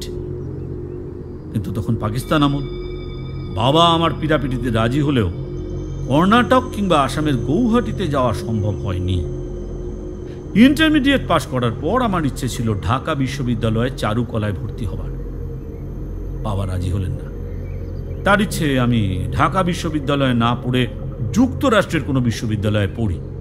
সাবজেক্টের ব্যাপারে অবশ্য তার কোনো আপত্তি নেই। আমি ভর্তি হলাম টুলেন ইউনিভার্সিটি, প্রায় 200 বছরের পুরনো বিশ্ববিদ্যালয়। সাবজেক্ট ডিসিপ্লিনের অভাব নেই। প্রথম সেমিস্টারে ফাইন আর্টসে ক্লাস শুরু করলাম। দ্বিতীয় সেমিস্টারে উঠে ডিসিপ্লিন বদলে ভর্তি হলাম কম্পারেটিভ রিলিজিয়ান স্টাডিজে। এর পেছনে অবশ্য একটা ছোট্ট ঘটনা আছে। নিউ অরলিন্সের আবহাওয়া বাংলাদেশের মতোই, তবে ডিসেম্বরের শেষ দিকে মাঝে মধ্যে প্রচণ্ড ঝড় বৃষ্টি হয়। তা আমার ক্লাস শুরু হয়েছিল আগস্টের শেষে। ডিসেম্বরের শেষ দিকে সেমিস্টারের ফাইনাল পরীক্ষা। শুরু হবে ক্রিসমাস আর নিউ ইয়ারের ছুটি। একদিন শুক্রবারে দুপুর 12টা থেকে 4 ঘন্টা পরীক্ষা দিয়ে ডর্মে ফিরছি। ভাবলাম ক্যাফেটেরিয়া থেকে 1 কাপ কফি খেয়ে তারপর যাই। যে বিল্ডিংয়ে ক্যাফে, সেখানে গিয়ে দেখি রড লাইটের আলোয় হাহা করছে ক্যাফে, একটাও লোক নেই। শুক্রবার বলে কথা, উইকেন্ড শুরু। 5টা বাজতে না বাজতেই সবাই যে যার বাড়ি ফিরে গেছে। ক্যাম্পাস থেকে বেরিয়ে আবার যখন রাস্তায় নামলাম তখন করকর করে বাজ পড়ছে। শুরু হলো প্রচণ্ড ঝড় আর বৃষ্টি। একেবারে কাল বৈশাখীর বাবা। আঁধার হয়ে এলো চারিদিক, যেন সূর্যগ্রহণ চলছে। 400 বছরের প্রাচীন শহর নিউ অরলিন্স। কবলস্টোন রাস্তা, অসংখ্য গলি ঘুপছি। বাড়িঘর ওই 400 বছর আগে যেমন ছিল এখনো বলতে গেলে তেমনই আছে। ভাঙা হয়নি কিছুই। যখন যতটুকু দরকার মেরামত করেই চালানো হচ্ছে। আমেরিকানদের কাছে নিউ অরলিন্স হলো ভূত পিশাচদের শহর। এখানে মোড়ে মোড়ে উইচক্রাফট বা ডাকিনী বিদ্যার চর্চা হয়। গভীর রাতে চলে পিশাচ সাধনা। এখানকার শহরগুলোতে ধুলোবালি নেই, তারপরেও বাতাসে তোড়ে চোখ খোলাই যাচ্ছে না। মূল রাস্তা বিরাট চওড়া, কিন্তু হলে কি হবে? রাস্তা পেরোলেই মিসিসিপি নদী, চওড়ায় পদ্মার সমান। পুলের কাছেই কলকল করছে জল। এইরকম ঝড়ের সময় নদীতে বান ডাকে, তখন ওদিকে যাওয়া মানা। মার্ক টোয়েনের সব বইতে এই সমস্ত নদীর ভয়াবহতার কথা আছে। তা বড় রাস্তা ছেড়ে ঢুকলাম গলির ভেতর। মাথা নিচু করে দৌড়চ্ছি। কোন দিকে যাচ্ছি, কোথায় যাচ্ছি কিচ্ছু জানি না। তখন পর্যন্ত ওই শহরের কিছুই চিনি না। যা হোক, গলির ভেতর ঝড়ের তাণ্ডবটা একটু কম। ভিজে সপ করছে সারা গা। কোনো এক জায়গায় না থামলেই নয়। হঠাৎ সামনে দেখলাম লোহার খুঁটিওয়ালা চওড়া বারান্দা। বারান্দা পেরিয়ে কাঁচের জানলা দরজা, ভেতরে আলো জ্বলছে। কোনো কিছু না ভেবে দরজা ঠেলে ভেতরে ঢুকলাম। বুঝতে পারলাম ওটা একটা উন্নত মানের পাব। বাইরে এত প্রলয়ঙ্কর কাণ্ড, অথচ ভেতরে মহা শ্মশান। না কোনো শব্দ, না কোনো বাতাস। একদিকে চওড়া কাউন্টারওয়ালা বার, অন্যদিকে সাদা টেবিল ক্লথে ঢাকা 4 জন বসার জন্য ছোট ছোট ডায়মন্ডসের টেবিল। প্রায় 15-20 জনের মতো লোক বসে আছে টেবিলগুলো ঘিরে। স্যুট টাই পরা মাঝবয়সী এক লোক ব্ল্যাকবোর্ডের সামনে রোস্ট্রামের পেছনে দাঁড়িয়ে কথা বলছে। ওভারহেড ল্যাম্পের আলোয় বক্তা এবং বাড়ি শুধু আলোকিত, ফলে বাকিটা প্রায় অন্ধকার। খুবই কমন দৃশ্য। শহরের এখানে সেখানে এরকম অনেক পাব আছে।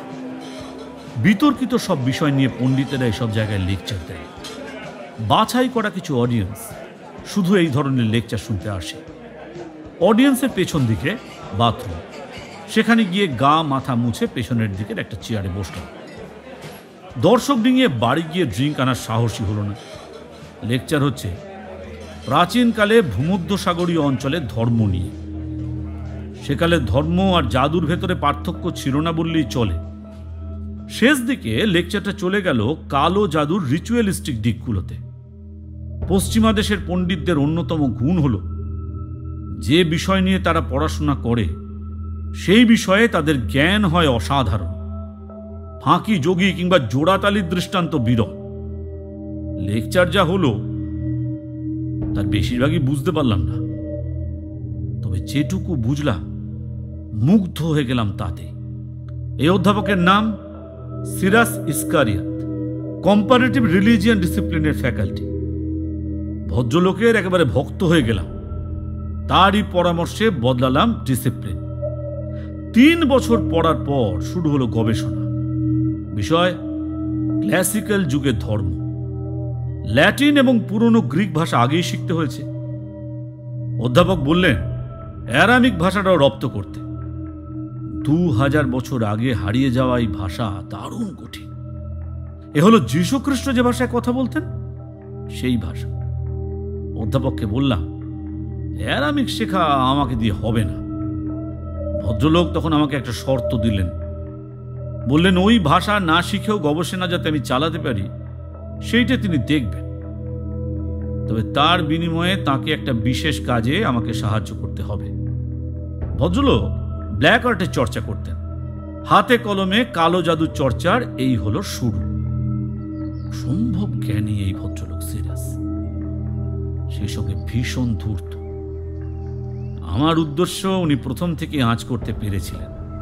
প্রয়োজন ছিল শুধু আমাকে বাজিয়ে দেখা। তার জন্য 3 বছর যথেষ্ট সময়। নিউ অর্লিন্সে ভুডুর চর্চা ব্যাপক। 200 বছর আগে মেরি লেভো নামে এক আধা ফরাসি আধা আমেরিকান মহিলা ভুডুর কর্ণধার হয়ে দাঁড়ায়। এত বিখ্যাত ছিল যে একে আজও ভুডু কুইন বলা হয়। আমি প্রথমে ভেবেছিলাম প্রফেসর আমাকে এই সমস্ত কর্মকাণ্ডের ভেতরে জড়াবে। পরে বুঝতে পারি ভুডু অনেক নিচু স্তরের আফ্রিকান ব্ল্যাক আর্ট। অশিক্ষিত আধা শিক্ষিত লোকজন ভুডু নিয়ে মাতামাতি করে। বান মারা এবং পছন্দের রমণী হাসিল করাতেই ভুডু সীমাবদ্ধ। এর থেকে বেশি কিছু ভুডু থেকে পাওয়া সম্ভব নয়। সিরাস যেটা করতেন সেটা হলো 1000 বছর আগে হারিয়ে যাওয়া ব্ল্যাক আর্টের অনুশীলন। তিনি নৈবেদ্য দিতেন দেবী হেকাটি এবং পিশাচ লিওনার্দো। বহুকাল আগে তুরস্কের দক্ষিণে লিজিয়া নামক এক জায়গা ছিল। হাজারে হাজারে খোঁজা বা নপুংসক কৃতদাস বাস করত ওখানে। নানান জায়গা থেকে সক্ষম যুবকদের ধরে লিজিয়ায় এনে তাদেরকে নৃশংসভাবে খোঁজা করে দেওয়া হতো। বাধ্য করা হতো চিরকালের জন্য নপুংসকের জীবন বেছে নিতে। এইসব যুবকের কান্না আর অভিশাপে ভারী হয়ে থাকত লিজিয়ার আকাশ। এই খোঁজারাই প্রথম দেবী হেকাটির মন্দির তৈরি করে।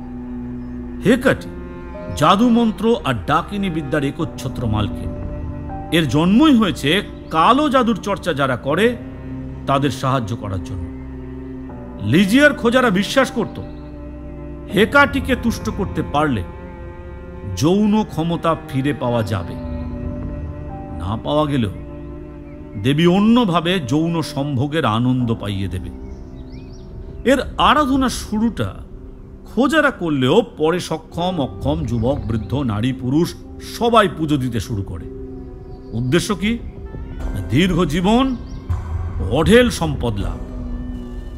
এর 300 বছর পরে হেকাটির মন্দির ছড়িয়ে পড়ে মেডিটেরিয়ানদের দক্ষিণের সবগুলো দেশে, পূবে সিরিয়া থেকে পশ্চিমে কার্থেজ অর্থাৎ লিবিয়া পর্যন্ত। এবং এই কাজটা কৃতিত্ব দিতে হবে ব্যাকট্রিয়া বা সেন্ট্রাল এশিয়ার সম্রাট আগাথোক্লিসকে। আগা নামটা এর কাছ থেকে এসেছে, সে আরেক কাহিনী, অন্যদিন বলবো। তবে সিরাস কিন্তু এখানেই থেমে থাকেননি। তিনি লিওনার্দকেও খুশি করবার চেষ্টা করতেন। লিওনার্দের পুজো বেশিরভাগই জার্মানিতে হয়। এ পিশাচ ওখানকার ডাইনিদের দণ্ডমুণ্ডের কর্তা। যত উইচক্রাফট সব এই শিক্ষা দেয়। এর আরাধনা হয় লোকালয় থেকে দূরে সিডার আর ওক বনের ভেতরে ঘাসে ঢাকা বৃত্তাকার খালি জায়গা বা ক্লিয়ারিংয়ে মোষের শিংয়ের মতো বাঁকা চাঁদের আলো। লিওনার্দের দেহ মানুষের, মুখ মাথা 3 শিংওয়ালা ছাগলের। লিওনার্দের পেছন দিকে গুজ্জদ্বারে মানুষের মুখের মতো মুখ আছে। পূজারীদের ডাকে সাড়া দিয়ে বনের ভেতর আবির্ভূত হলে লিওনার্দো প্রথমে পিছন ফিরে দাঁড়ায়। ডাইনিদের তখন তার নিতম্বের ভেতর চুমু দিয়ে তাকে তুষ্ট করার কর্মকাণ্ড শুরু করতে হয়। ওয়ারউলফ কিংবা ভ্যাম্পায়ার হতে হলেও এর আশীর্বাদ দরকার। প্রিন্স ভ্লাদ বা ড্রাকুলাও এর পূজা করত। লিওনার্দের পুজোর একটা অবিচ্ছেদ্য অংশ হচ্ছে অবাধ যৌন মিলন। সব ডাইনিকেই এর ডাকে সাড়া দিতে হয়। লিওনার্দো ভোগ করার পরেই কেবল তার পুরুষ অনুসারীরা পুজোর জায়গায় ডাইনিদের সঙ্গে মিলিত হতে পারে। তবে নারী সম্ভোগের জন্যও লিওনার্দোকে মানুষের দেহ ধারণ করতে হয়। এই দেহ হতে হয় এমন একজন যুবকের যে আগে কখনো নারী সঙ্গম করেনি। লিওনার্দের অনুসারীরা এ ধরনের একজন যুবককে ধরে এনে প্রথমে তাকে ধুতুর আর বিষ খাওয়ায়। তারপর লিওনার্দের মূর্তির সামনে ওই তরুণকে নি ডাউনের ভঙ্গিতে তার হাঁটুর ওপর দাঁড় করায়। এরপর পেছন থেকে গলায় ফাঁস লাগিয়ে শ্বাস রোধ করে মেরে ফেলে। লিওনার্দো তখন ঢোকে এই মৃতের শরীরে। মৃত যুবকের দেহে বীর্যের শেষ বিন্দু নিঃশেষ না হওয়া পর্যন্ত লিওনার্দো একের পর এক নারী সম্ভোগ করতেই থাকে। এই যৌন মিলনের ফলে কোনো কোনো নারী গর্ভধারণও করে, কিন্তু প্রসব করবার পর দেখা যায় সন্তান মৃত। তবে ডাকিনী বিদ্যার চর্চা যারা করে তাদের কাছে এই মৃত শিশুর লাশ এক অমূল্য জিনিস। সিরাস লিওনার্দের পূজা করতেন তার যৌন লালসা নিবারণের জন্য। সিরাসের অধ্যাপনা ছিল আসলে লোক দেখানো। নিউ অর্লিয়ান্সের সেরা ধনী এই লোক।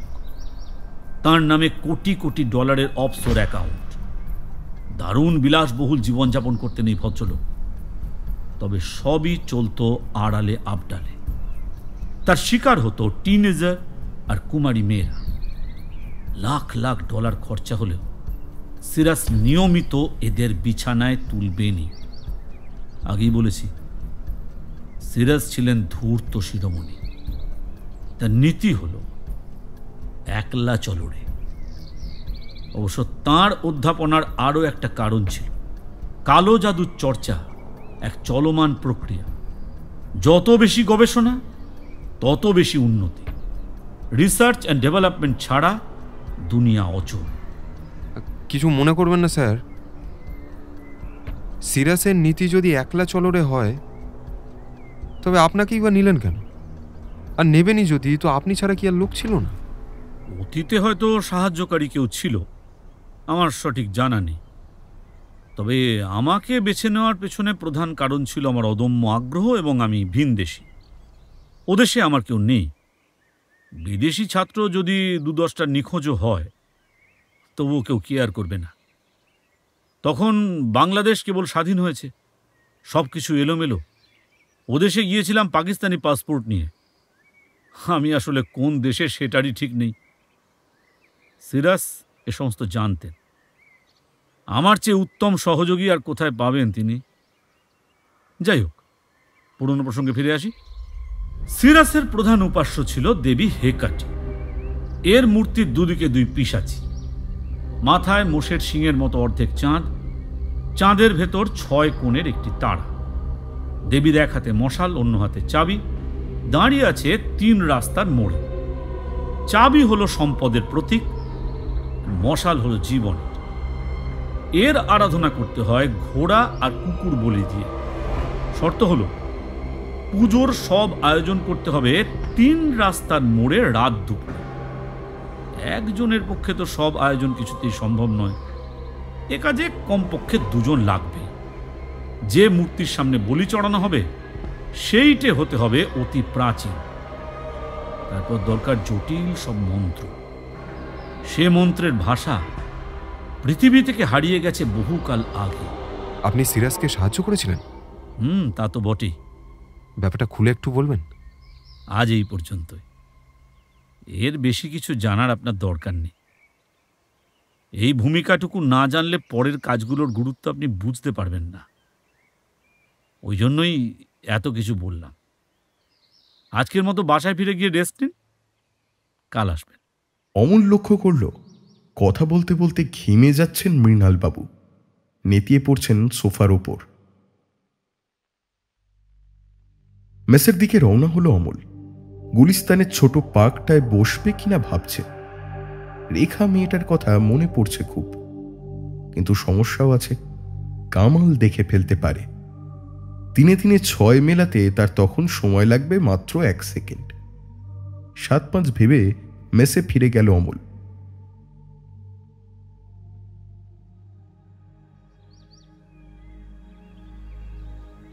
মেসে ফিরতেই অমলের হাতে একটা চিঠি ধরিয়ে দিলেন বিনয় বোস। পৃথিবীতে কিছু লোক আছে যারা সবকিছুতেই শুধু খারাপটাই দেখতে পায়। রুমে গিয়ে চিঠি পড়ে অমলের চোয়াল ঝুলে পড়ল। তাদের জ্যাঠামশাই মানিকগঞ্জ কোর্টে কেস করেছেন। ঠাকুরদা নাকি মৃত্যুর আগে অমলদের বাড়ি সহ 4 বিঘে জমি জ্যাঠার নামে লিখে দিয়ে গিয়েছেন। রেজিস্ট্রি করা মোক্তার নামা আছে। অমলদের বিরুদ্ধে স্থায়ী নিষেধাজ্ঞা চেয়ে মামলা রুজু করেছেন জ্যাঠা। আপাতত অস্থায়ী নিষেধাজ্ঞা চাওয়া হয়েছে। 7 দিনের ভেতর জবাব দাখিল করতে হবে, না হলে একতরফা রায় জারি হয়ে যাবে। নিষেধাজ্ঞার মামলায় নানান ফ্যাকড়া থাকে। জলের মতো টাকা খরচ, তার দৌড়োদৌড়ি, কিন্তু তার বিনিময়ে প্রাপ্তি যৎসামান্য। ওদিকে ছেড়ে দিয়ে বসেও থাকা যাবে না, নইলে পিটেমাটি ছাড়া হওয়ার সম্ভাবনা 16 আনা। দুঃসংবাদের এখানেই শেষ নয়। অমলের ছোট ভাই বিমল ক্ষুদ্র ঋণ নিয়ে বাড়ির পিছনে ব্রয়লার মুরগির খামার করেছিল। সেই সময় আশেপাশের অনেকেই ব্রয়লার চাষ করে 2 পয়সা কামাচ্ছিল। মাস 6 আগে বার্ড ফ্লু না কি একটা ভাইরাসে সব মুরগি সাবার। কেউ কেউ মুরগি বাঁচানোর আপ্রাণ চেষ্টা করেছিল এবং বলা যায় প্রায় সফলও হয়েছিল, কিন্তু সরকার ওসব কেয়ারই করেনি। যেখানে যা মুরগি ছিল পুলিশ আর ম্যাজিস্ট্রেট গিয়ে সব মেরে গর্তে ফেলে পুড়িয়ে ছাই করেছে। এখন ক্ষুদ্র ঋণওয়ালারা সুদসহ বকেয়া ফেরত চাইছে। 1 লাখের ভেতর বিমল 50 শোধ করেছিল, এখনো বাকি 50,000। সুদের যে হার, তাতে সুদ যে কত হয়েছে তা ভগবানই জানেন। ওদিকে মায়ের ডায়াবেটিস, শ্যামলের হার্নিয়া অপারেশন। দুপুরে কোনো কিছু না খেয়েই শুয়ে পড়ল অমল। অসম্ভব ক্লান্ত লাগছে তার, চোখ খুলে রাখার শক্তিটাও যেন নেই।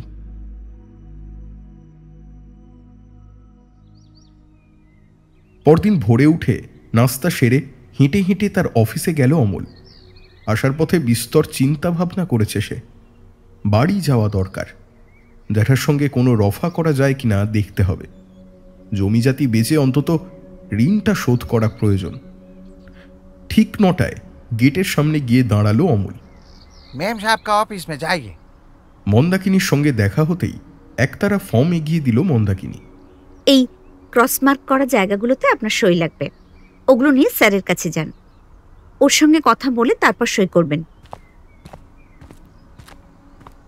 বড় হল ঘরটাতে মৃণালবাবু আগের মতোই সোফায় বসে অমলকে ইশারায় বসতে বললেন।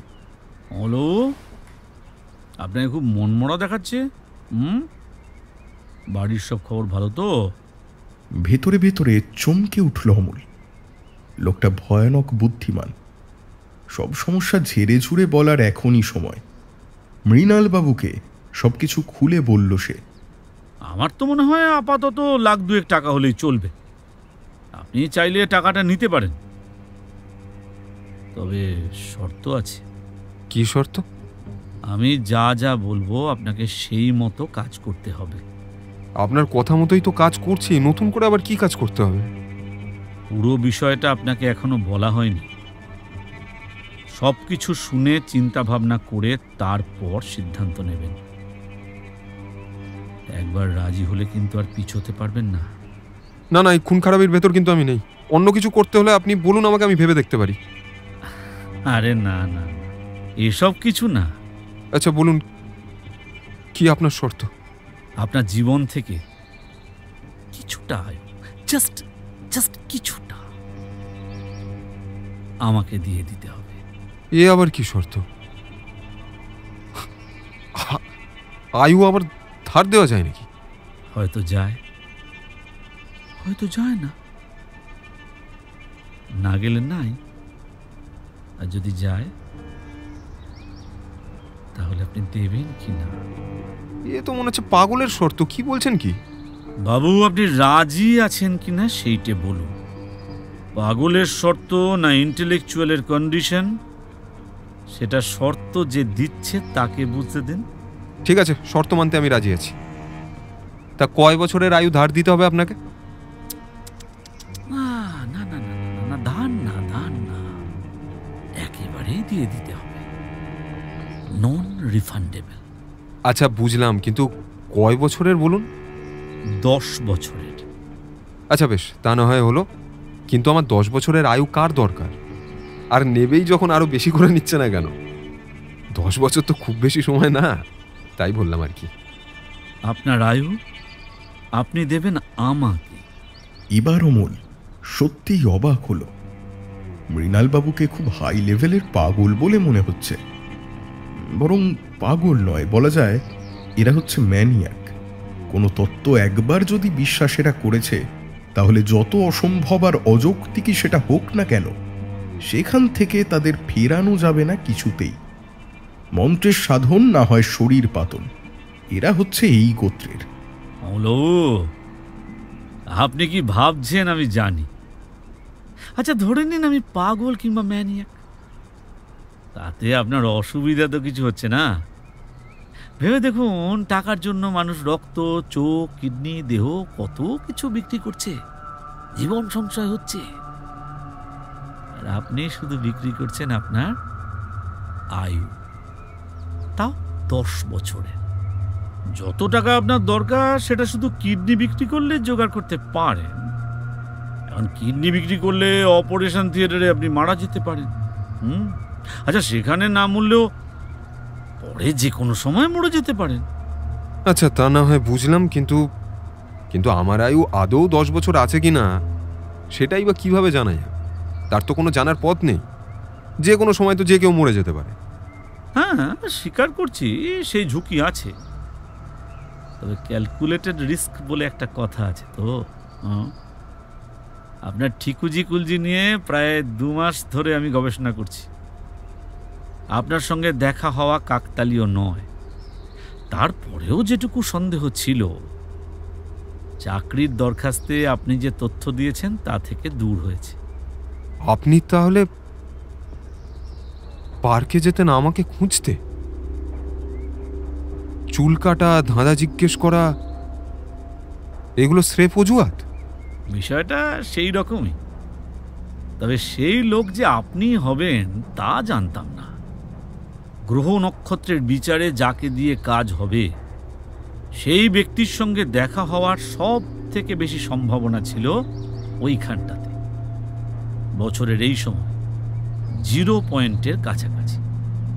দরকার ছিল লক্ষণ আর গুণ বিচারের। ধাঁধা জিজ্ঞেস করে গুণ বিচার করা অতি পুরনো গ্রিক রীতি। এডিপাস আর স্ফিংসের ঘটনাটা মনে মনে একবার ভেবে দেখুন। এসবই আমার গুরু সিরাসের কাছ থেকে শেখা। তবে আশ্চর্যের বিষয় কি জানেন, আপনিও যাতে হিন্দু এবং আমাদেরই বংশের লোক। বহুকাল আগে আমার আপনার একই পরিবার ছিল। বুঝলাম, আমরা একই বংশের। মান্ধাতা আমলে পরিবারও একটাই ছিল, কিন্তু কিন্তু কি লাভ হচ্ছে? আপনি বাবর আর হুমায়ুনের ঘটনাটা জানেন তো? ছোট বয়সে হুমায়ুন মরতে বসেছিল। সে যখন সব চিকিৎসার বাইরে, আজরাইল কখন আসে সেই অপেক্ষা, তখন এক সুফি সাধক এসে বাবরকে বললেন, হুমায়ুনের জীবন বাঁচাতে হলে তার কাছে সবচেয়ে মূল্যবান যে জিনিস সেইটি কুরবানি দিতে হবে। বাবরের মহামূল্যবান জিনিস মাত্র 3টি। কোহিনূর হিরে, যেটা ইতিমধ্যেই তিনি হুমায়ুনকে দিয়ে দিয়েছেন, তার রাজ্যপাট এবং নিজের জীবন। বাবর ভেবে দেখলেন শেষেরটির মূল্যই সব থেকে বেশি। কুরবানি করতে হলে ওটাকেই করতে হবে। সুফির নির্দেশে বাবর হুমায়ুনের খাটের চারিদিকে 3 পাক ঘুরলেন। ঘোরার সময় মনে মনে বললেন, হে করুণাময়, আপনি আমার আয়ু, আমার জীবন থেকে আমার ছেলেকে দিয়ে দিন এবং তার অসুখ আর মৃত্যু আমাকে দিন। বাবর এই কাজ করলেন মাগরেবের আজানের সময়। পরদিন ফজরের পর হুমায়ুন সুস্থ হয়ে উঠতে লাগল, কিন্তু বাবর আর বিছানা থেকে উঠতে পারলেন না। তার সব আয়ু তিনি হুমায়ুনকে দিয়ে ফেলেছেন। আত্মীয়তার টান অনেক বড় জিনিস রে ভাই। তা না হয় হলো, কিন্তু আপনি তো হুমায়ুন না, আর আমি তো বাবর নই। তাছাড়া আপনি বিছানায় শুয়ে মরার জন্য তো অপেক্ষাও করছেন না। বাইরে থেকে তাই মনে হয় রে ভাই, ভেতরে ভিন্ন চিত্র। আমার দেহে বিচিত্র রোগ বাসা বেঁধেছে। এই অসুখের নাম সিস্টেমিক ক্লেরেসিস। আমার হাত আর মুখের অবস্থাটা দেখেছেন? কুষ্ঠ রোগীর সব লক্ষণ ওখানে আছে। চামড়া শুকিয়ে শক্ত হয়ে ঝরে ঝরে পড়ছে। চামড়ার রং হয়েছে শ্বেতি রোগীদের মতো। কিছুদিন পর ঠোঁট, নাকের পাটা, চোখের পাতা, কানের লতি সব বিলীন হয়ে যাবে। ঠেকানোর কোনো রাস্তা নেই। এক ভয়াবহ রোগ। এ রোগে শরীরের ইমিউন সিস্টেম দেহকে রোগের হাত থেকে রক্ষা করার বদলে শরীরকেই আক্রমণ করে বসে। কুষ্ঠের চিকিৎসা আছে, কিন্তু এ রোগের নেই। বাইরে যেমন দেখছেন, ভেতরেও হার্ট এবং লাংয়ের অবস্থাও একই রকম। ইউরোপ, আমেরিকার সব বড় বড় ডাক্তার দেখে জবাব দিয়ে দিয়েছে, মৃত্যু এখন সময়ের ব্যাপার মাত্র, এবং সেটা ভীষণ যন্ত্রণাদায়ক। 6 মাস আগে দেশে এসেছি এই শেষ চেষ্টাটা করবার জন্য। তা শেষ চেষ্টাটা কি অন্যের থেকে আয়ু নেওয়া? এক্স্যাক্টলি। কিন্তু এত দেশ থাকতে এখানে কেন? টাকা ছড়ালে এখানে সব করা সম্ভব। তাছাড়া কাজটা আমি করতে চাইছি ভারতীয় দেবীর সহায়তায়। কালো জাদুর চর্চা করে কোনো দেবীকে একবার ডেকে আনলে তাকে আর দ্বিতীয়বার ডাকা ঠিক না। সাড়া নাও দিতে পারেন, আর যদি দেনও, জীবন সংশয় হতে পারে। অসুখটা বাঁধালেন কি করে? সিরাসের সঙ্গে পুরনো সব দেবদেবীর মূর্তির খোঁজে দুনিয়ার নানান জায়গায় যেতে হয়েছে। ঘুরতে হয়েছে লোকালয় থেকে বহু দূরে, সমাধি চত্বরে আর মন্দিরের ধ্বংসস্তূপে। আমরা একবার গেলাম লিবিয়ার গাদামিসে, মেডিটেরিয়ানের কাছেই তিউনিসিয়া আলজেরিয়া বর্ডারে। সিরাসের কাছে পাকা খবর ছিল ওখানে অ্যানুবিসের এক প্রাচীন মন্দিরে সাইমন মেগাসের লেখা অমূল্য পার্চমেন্ট আছে। এই সাইমন মেগাস যীশু খ্রিস্টের আমলে ইসরায়েলের সব থেকে বড় জাদুকর ছিল। সামারিয়া এলাকার সব লোককে কালো জাদুর প্রভাবে বশীভূত করে রেখেছিল এই সাইমন। ঊষর মরুভূমির ভেতর গাদামেস এক অদ্ভুত শহর। বাড়িঘর, মন্দির, রাস্তাঘাট সব মাটির নিচে। হাজার হাজার বছর ধরে তিল তিল করে লক্ষ লক্ষ লোক গড়ে তুলেছিল ওই নগরী। অ্যানুবিসের মন্দির খুঁজে বার করে আমরা যতদিনে ঢুকলাম ততদিনে পার্চমেন্ট হাওয়া। মন্দিরের গর্ভগৃহে অ্যানুবিসের ইয়াব বড় মূর্তি। মূর্তির পায়ের নিচে গোল গোল অনেকগুলো খোপ। বোঝাই যাচ্ছে ওগুলোতে পার্চমেন্ট স্ক্রোল রাখা হতো। কি মনে হলো, একটা খোপে হঠাৎ করে হাত ঢুকিয়ে দিলাম। ভেতরে ধুলোবালি, মাকড়সার ঝুল, আর কিছুই নেই। হাত বের করে আনছি, এমন সময় টের পেলাম কুট করে কিসে একটা কামড়ে দিল। হাত বাইরে আলো এনে দেখি কালো কুচকুচে পিঠওয়ালা বিটল বসে আছে তালুর ওপর। মাথায় ত্রিশূলের মতো শিং, দুদিকে দুটো দাঁড়া। দাঁড়ার শেষ প্রান্তে মানুষের আঙুলের মতো আঙুল। আমার দিকে ফ্যাল ফ্যাল করে তাকিয়ে থাকলেন সিরাস। বুঝলাম ঘটনা দেখে ঘাবড়ে গেছেন তিনি। সঙ্গে সঙ্গে আমাকে ওখান থেকে বের করে নিয়ে আসেন সিরাস। পরদিনে আমেরিকায় ফিরে যাই আমরা। সিরাস আমাকে জানান ওই বিটলগুলোকে বলা হয় মেগাসোমা অ্যানুবিস, অতি বিরল প্রজাতির বিটল। ওগুলো কাউকে কামড়ালে মৃত্যু অনিবার্য। ধরা হয় দেবতা অ্যানুবিসের অভিশাপ পড়েছে তার উপর। এরপর কেটে গেছে 2 বছর। সিরাস মারা গেলেন, আমি পড়লাম অসুখে। কালো জাদুর চর্চা অনেক কিছুই দেয় ঠিকই, তবে বিনিময়ে কেড়ে নেয় জীবনটাকে। আপনার সব কথা যদি সত্যি হয়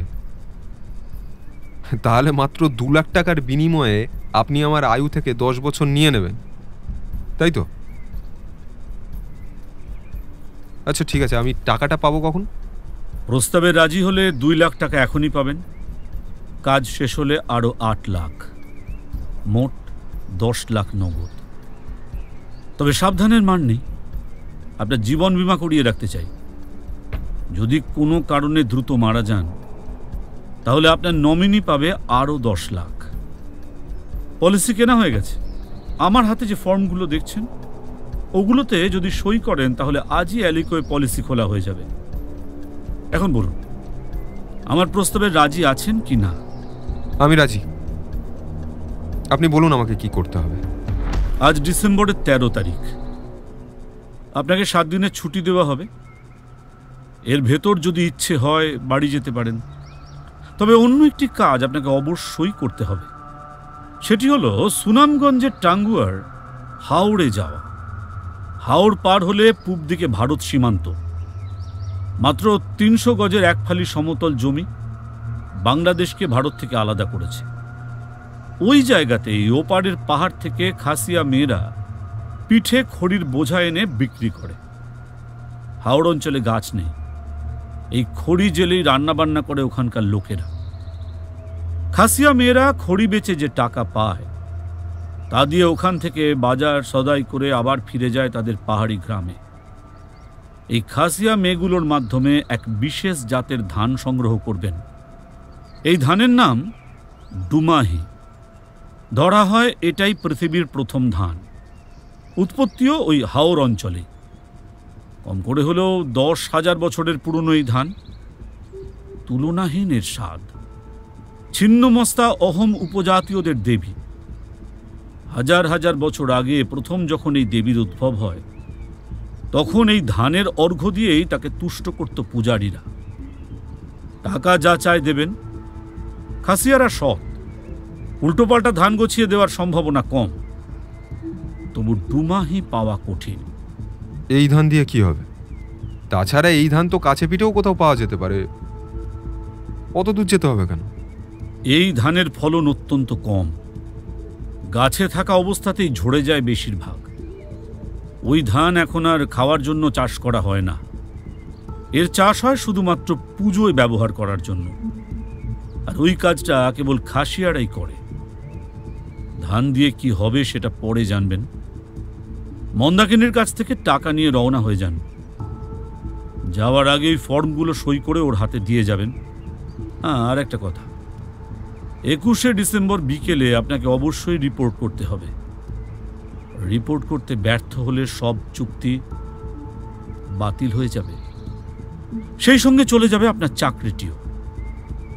আর যাই করেন, ধান আনতে ভুলবেন না।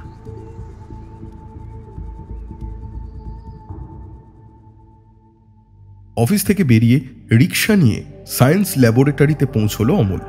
তারপর লোকাল বাস ধরে গাবতলী। পাটুরিয়ায় নিজের গ্রামে পৌঁছতে পৌঁছতে বিকেল।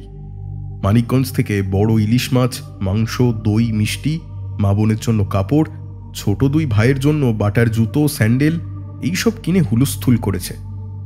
বাসে আস্তে আস্তে ভেবে দেখেছে অমল, 2 লাখ অনেক টাকা।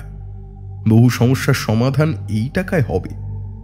আদৌ যদি আর অফিসে সে ফিরে না যায় তাহলেও খুব বেশি ক্ষতি হবে না। যদিও আয়ু বিক্রির বিষয়টা একেবারেই হাস্যকর। গেলেও ক্ষতি নেই, তারপরেও কি দরকার এসব ঝামেলার? মৃণালবাবু মরলেই কি আর বাঁচলেই বাকি। পরদিন সকালে ইলিশ মাছ ভাজি আর মুসুরির ডাল ঘাঁটা দিয়ে গরম ভাত খেয়ে বিমলকে সঙ্গে নিয়ে মানিকগঞ্জ কোর্টে গেল অমল। দেখা করল তার বাবার পরিচিত উকিল অপূর্ব কুমার নন্দীর সঙ্গে। কেসের নোটিশ, কাগজপত্র সব দেখে অপূর্ববাবু বললেন, শোনো অমল, তোমার জ্যাঠা শৈলেনকে আমি চিনি। কেস কাচারি করে করে পেকে ঝুনো হয়ে গেছে। এর সঙ্গে পাল্লা দেয়া খুব কঠিন। এই মামলা যদি জিততেও পারো, তবু দেখবে কেস চালাতে গিয়ে ভিটেমাটি বিক্রি করতে হয়েছে। আমি বলি কি, কিছু টাকা পয়সা ওর হাতে দিয়ে মিটমাট করে নাও। তো বলো কেসটা তুলে নিয়ে জমি বাড়ি তোমাদের নামে লিখে দিতে। আজ বাড়ি ফিরে যাও, ভেবে চিনতে দেখো। যদি মামলা লড়তেই চাও তাহলে কাল এসো, তখন দেখব। বাড়ি ফিরে বিকেলের দিকে মাকে নিয়ে জ্যাঠার সঙ্গে দেখা করল অমল। জ্যাঠা কেস উঠিয়ে নিতে রাজি, জমিও লিখে দেবে, তবে তার জন্য নগদ 4 লাখ টাকা চায় জ্যাঠা। পরিবারের ভেতরে বলেই নাকি এত কম, বাইরের লোক হলে 10 লাখের নিচে হতো না।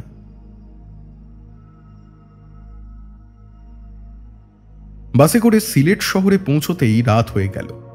দরগা গেটের এক হোটেলে উঠল অমল। লোকাল বাসে চড়ে সুনামগঞ্জে গিয়ে যখন উঠল তখন দুপুর গড়িয়ে গেছে। মৃণালবাবু যে জায়গার কথা বলেছিল তা তখনও 40 মাইল দূরে। ওই জায়গার নাম ট্যাকের ঘাট। বর্ষাকালে যাওয়া সহজ। হাওর পাড়ি দিয়ে লঞ্চে কিংবা ইঞ্জিন লাগানো নৌকায় হাওয়া খেতে খেতে ওপারে গেলেই হলো। যত সমস্যা শুকনোর সময়, হাওর শুকিয়ে কাদা, মাঝে মধ্যে আবার গভীর জলাশয়। হেঁটে সাঁতরে যদিও বা যাওয়া যায়, তবে ওপারে পৌঁছতে কত সময় লাগবে তা ভগবানই জানেন। হাওড়ের রুট বাদ দিলে বিকল্প পথ হল ভারতীয় বর্ডারে পাহাড়ের কোল ঘেঁষা সরু রাস্তা। রাতটা সুনামগঞ্জের ছাড়পোকা বোঝাই বেড়ওয়ালা বোর্ডিংয়ে প্রায় নির্ঘুম কাটিয়ে সকালে ভটভটি টেম্পোয় চড়ে রওনা হলো অমল। নানান তাল করতে করতে ট্যাকের ঘাটে অমল যখন পৌঁছল তখন সূর্য পাটে বসেছে। রাস্তা ঘেঁষা বিশাল এক রেইন ট্রি গাছের নিচে বসল অমল। পশ্চিমে টাঙ্গুর হাওর, উল্টো দিকে এক চিলতে জমির ওপর ছাতক সিমেন্ট ফ্যাক্টরির পরিত্যক্ত কয়েকটা হাফ বিল্ডিং, জং ধরা লোহার ট্রলি, ঘাস গজানো রেলওয়ে ট্র্যাক, আদ্যিকালের মরচে পড়া ইয়া বড় বড় সব ক্রেন, স্বচ্ছ নীল জলের ছোট্ট একটা সরোবর। সমতল জমিনটার পরেই আদিগন্ত বিস্তৃত ঘন গাছপালা ঢাকা আকাশ ছোঁয়া পাহাড়ের সারিতে পরন্ত বিকেলে সোনালি আলো। ছবির মতো সুন্দর জায়গাটা, দারুণ রকম নীরব চারিদিকে, কি যেন নেই নেই ভাব। জীবন আর সময় দুটোই যেন এখানে থমকে গেছে। এ যেন ইহজাগতিক ব্ল্যাক হোল, অনন্তকাল ধরে সবকিছু একই রকম। সিমেন্ট ফ্যাক্টরির কম্পাউন্ডের পরেই ঘাসে ঢাকা বিশাল এক খালি মাঠ। মাঠ পেরিয়ে ছোট মহল্লায় একতলা দোতলা টিনের বাড়ি। মহল্লার ওপারে বাজার মসজিদ। কিছুক্ষণ বসে থেকে বাজারের দিকে রওনা হলো অমল। হোটেল বোর্ডিং এখানে নেই। রাতটা কোথায় কাটাবে কিছুতেই বুঝতে পারছে না অমল। বাজারটা ছোট হলেও ভালো। ছোটখাটো রেস্তোরাঁ, চায়ের স্টল, মনোহারি দোকান, এমনকি ইলেকট্রনিক আইটেম সারাইয়ের দোকানও আছে। সম্ভবত খাসিয়াদের জন্যই এসবের আয়োজন। রেস্টুরেন্টে খেয়ে দিয়ে রাতে কোথায় থাকা যায় মালিকের কাছে সেই কথা পারল অমল। মসজিদের মুয়াজ্জিনের ঘরে থাকার ব্যবস্থা হলো। পরদিন মসজিদের পুকুরে স্নান করে নাস্তা সেরে আবারও রেইন ট্রি গাছটার নিচে গিয়ে বসল অমল। এখন খাসিয়া মেয়েরা কখন আসে সেটাই অপেক্ষা। 11টা বেজে গেল, খাসিয়াদের দেখা নেই।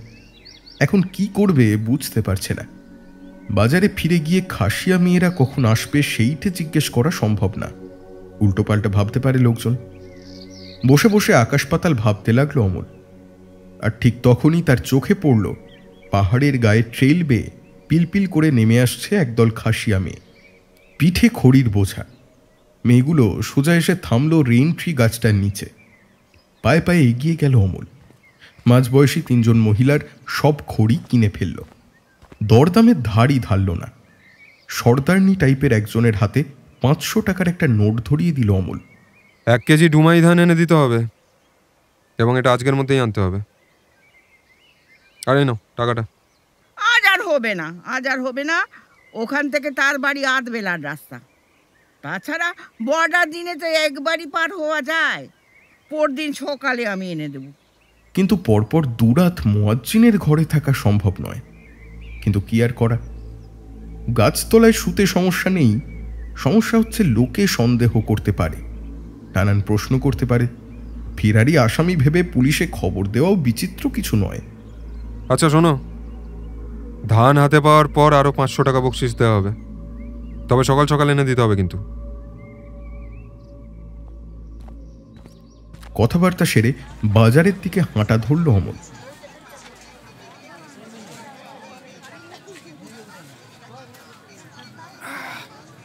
আর শোনো, আমার শরীরটা ঠিক ভালো নেই, রাতে কিছু খাবো না। আবারও মুয়াজ্জিনের ঘর। রাতে কিছু খেলো না অমল, বলল পেট খারাপ। কোনো মতে রাতটা যাতে পার হয় ভগবানের কাছে সেইটাই প্রার্থনা। পরদিন সকালে মুয়াজ্জিনের কাছ থেকে বিদায় নিয়ে রেস্টুরেন্টে নাস্তা করে আবার সেই গাছতলা। রাতে খড়ির বোঝাগুলো গাছতলায় পড়েছিল, এখন দেখল সেগুলো বেমালুম হাওয়া। খাসিয়া সর্দার নিয়ে এখন ধান নিয়ে এলেই হয়। বেলা চড়ল, খাসিয়া মেয়েরা আসছে যাচ্ছে, অথচ সর্দারনির দেখা নেই। সুনামগঞ্জ ফিরতে হলে আর ঘণ্টাখানেকের মধ্যেই রওনা হতে হবে। এরপর অত দূরের রাস্তায় কেউ আর যেতে চাইবে না। অধৈর্য হয়ে পায়চারি শুরু করলো অমল। কি সিদ্ধান্ত নেবে ভেবে পাচ্ছে না। খাসিয়া মেয়েদের কাউকে যে জিজ্ঞেস করবে সেটাও সম্ভব নয়। কাল যে মেয়েগুলো এসেছিল আজ তাদের কেউ আসেনি। সর্দারনির নাম পর্যন্ত জানে না সে।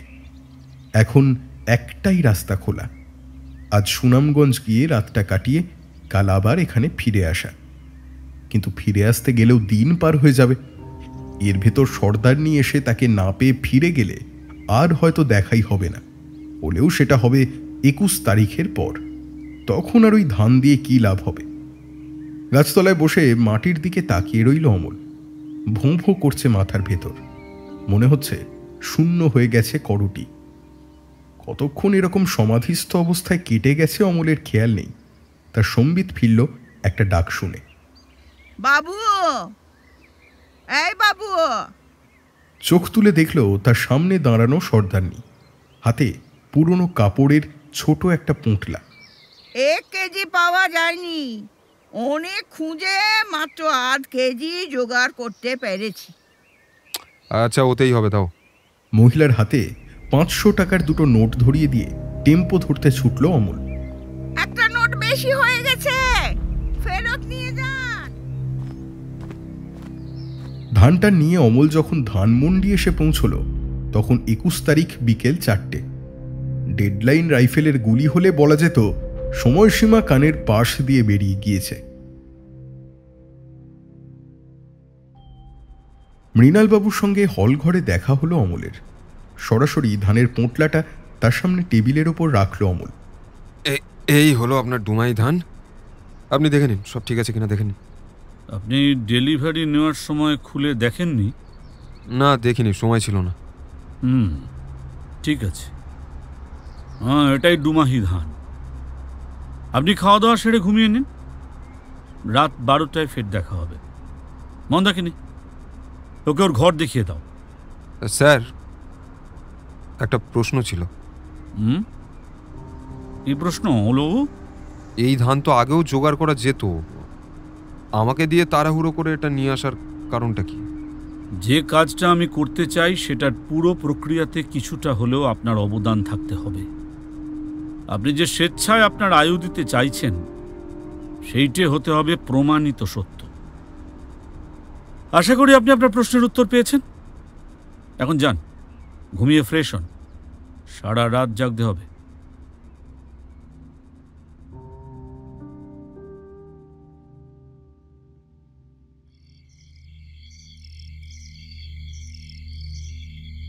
রাত 11টার সময় অমলকে ঘুম থেকে ওঠালো মন্দাকিনী। তাকে বাথরুমে নিয়ে গিয়ে মাথার সব চুল কেটে ন্যাড়া করে দিল।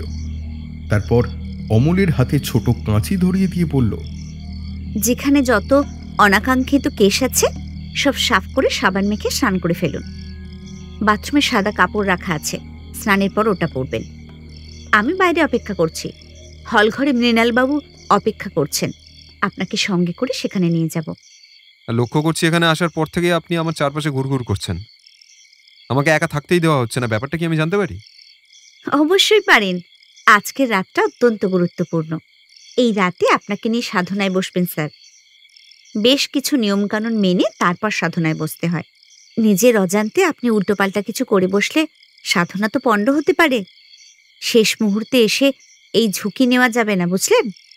বাথরুম থেকে বেরোনোর পর অমলকে হলঘরে মৃণালবাবুর কাছে নিয়ে গেল মন্দাকিনী।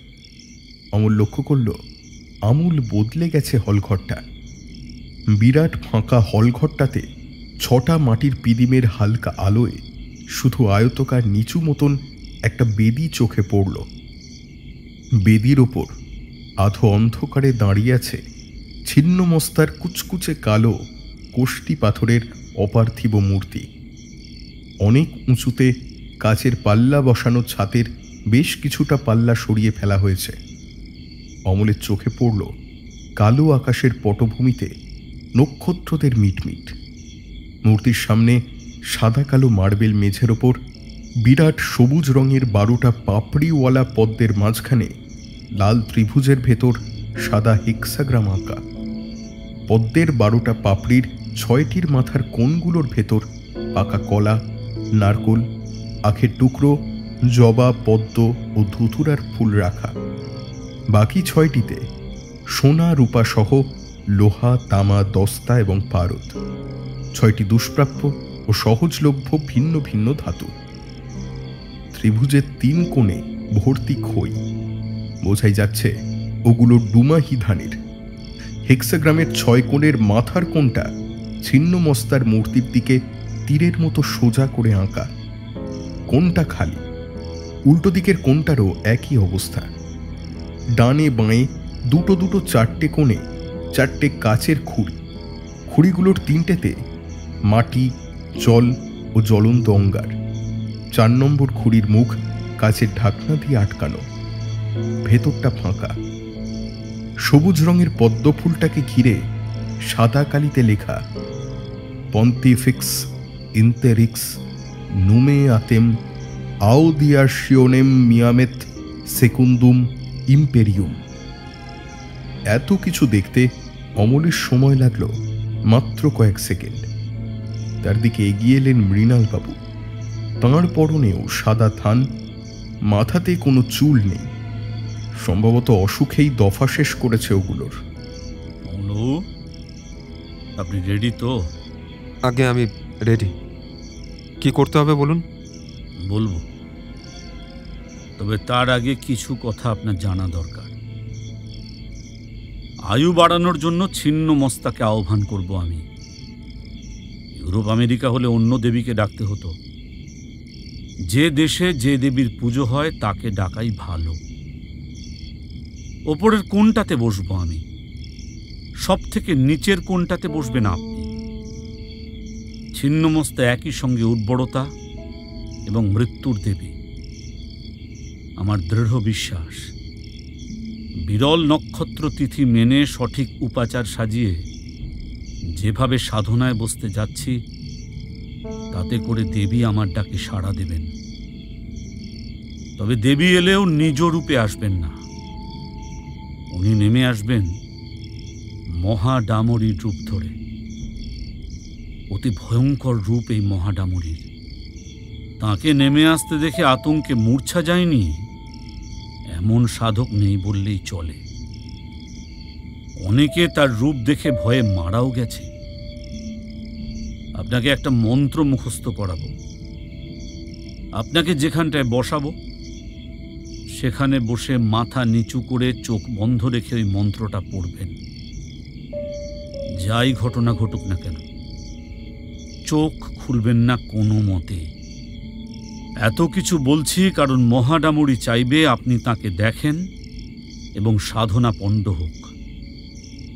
মন্ত্রটা শিখে নিন। দিসেম মানুষ দিয়াদ মিনিমেই, দিসে মানুষ দিয়াদ মিনিমেই, দিসে মানুষ দিয়াদ মিনিমেই, দিসে মানুষ দিয়াদ মিনিমেই। গুড।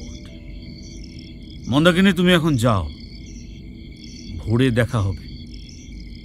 যাওয়ার আগে ছাগিটা এনে দাও। রাত 12টা। 3 মিনিটে ছিন্নমস্তার মূর্তির সামনে একটা পোয়াতি ছাগি বলি দিল মৃণালবাবু। মৃত ছাগির পেট চিরে বের করল দুটো মরা বাচ্চা। বাচ্চা দুটোর বুক ফেড়ে হাট বার করে ওগুলো থেকে 2 টুকরো মাংস কেটে 1 টুকরো নিজে চিবিয়ে খেলেন, অন্য টুকরোটা খেতে দিলেন অমলকে। কাজ দেখে গা গুলিয়ে উঠল অমলের, কিন্তু না খেয়েও যে উপায় নেই।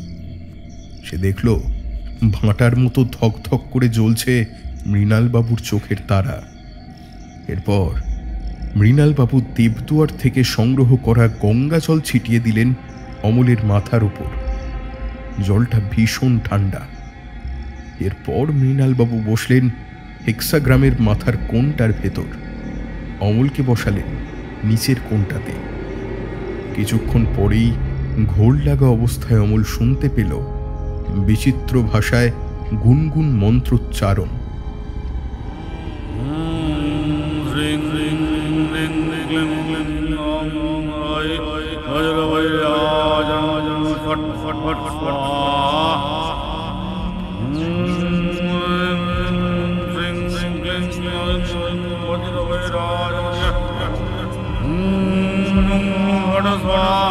প্রথমে একটা কণ্ঠস্বর, তারপর অসংখ্য, যেন মৃণালবাবুর সঙ্গে মন্ত্র পড়ছে অগুন্তি প্রেতাত্মা।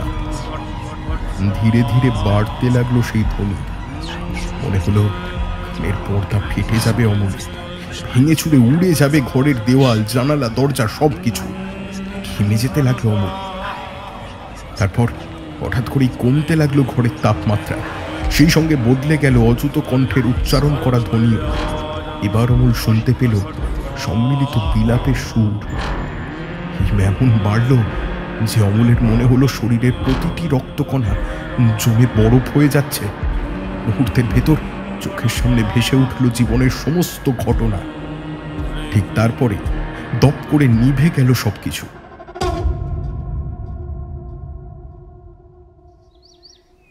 জ্ঞান ফিরে পেয়ে অমল দেখল সে বিছানায় শুয়ে আছে। পাশে চেয়ারে বসা স্যুট কোট পরা মৃণালবাবু। অমল, আমি আর মন্দাকিনী আজই দেশের বাইরে চলে যাচ্ছি। আর হয়তো কখনো দেখা হবে না। এই ছোট ব্যাগটা রাখুন, এর ভেতরে নগদ 8 লাখ টাকা আছে। সেই সঙ্গে একটা এনভেলপে পাবেন। আপনার জীবন বীমা পলিসির কাগজ আছে ওটাতে। সাবধানের মার নেই ভেবে আপনার মাথার তালুতে আমার শরীরের রক্ত দিয়ে স্বস্তিকায়কে দিয়েছি। এই রক্তের সঙ্গে মাখানো হয়েছে আসামের গৌহাটির যে মন্দিরে ছিন্নমস্তার মূর্তি আছে, সেই প্রতিমার পায়ের তলার মাটি। যে তিথিতে পুজো দিয়েছি তা আজ রাত 12টায় শেষ হবে। দৈব শক্তির প্রভাব থাকবে সেই সময় পর্যন্ত। এর ভেতর তালুর এই চিহ্নটা মোছা যাবে না। যদি মুছে ফেলেন তাহলে আয়ু পুরোই হারিয়ে ফেলতে পারেন। সুতরাং খুব সাবধান। একটা বেসবল ক্যাপ দিচ্ছি, মাথায় পরুন। আশা করি কোনো সমস্যা হবে না। কাগজপত্র এবং লাগেজের ফর্মালিটি স্বার্থে মন্দাকিনী আগে এয়ারপোর্টে চলে গেছে। আমি আপনার জ্ঞান ফেরবার অপেক্ষায় রয়ে গেছি। Good luck and thank you for everything.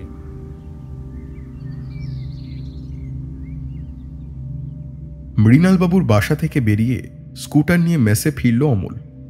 10টার দিকে পার্কে এসে দেখল পার্ক একেবারে ফাঁকা। আগের মতোই গুলিস্তান মোড়ে ছোটাছুটি করছে লোকেরা। প্রতিদিন একই দৃশ্য, অনন্তকাল ধরেই চলছে।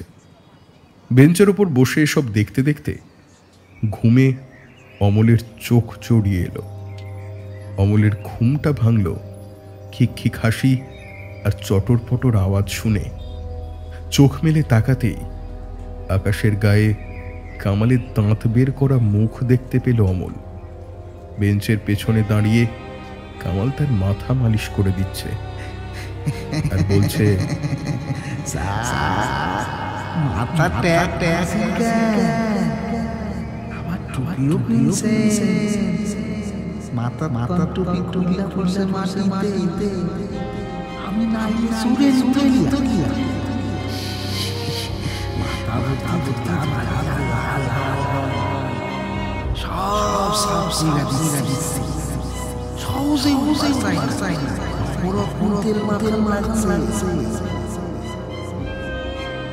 অমল দেখল কামালের মুখটা ঝাপসা হতে হতে একেবারে সাদা হয়ে মিলিয়ে গেল শূন্যে। ঠিক তারপরেই ঘনিয়ে এলো আঁধার, আর দপ করে নিভে গেল সমস্ত পৃথিবীর আলো।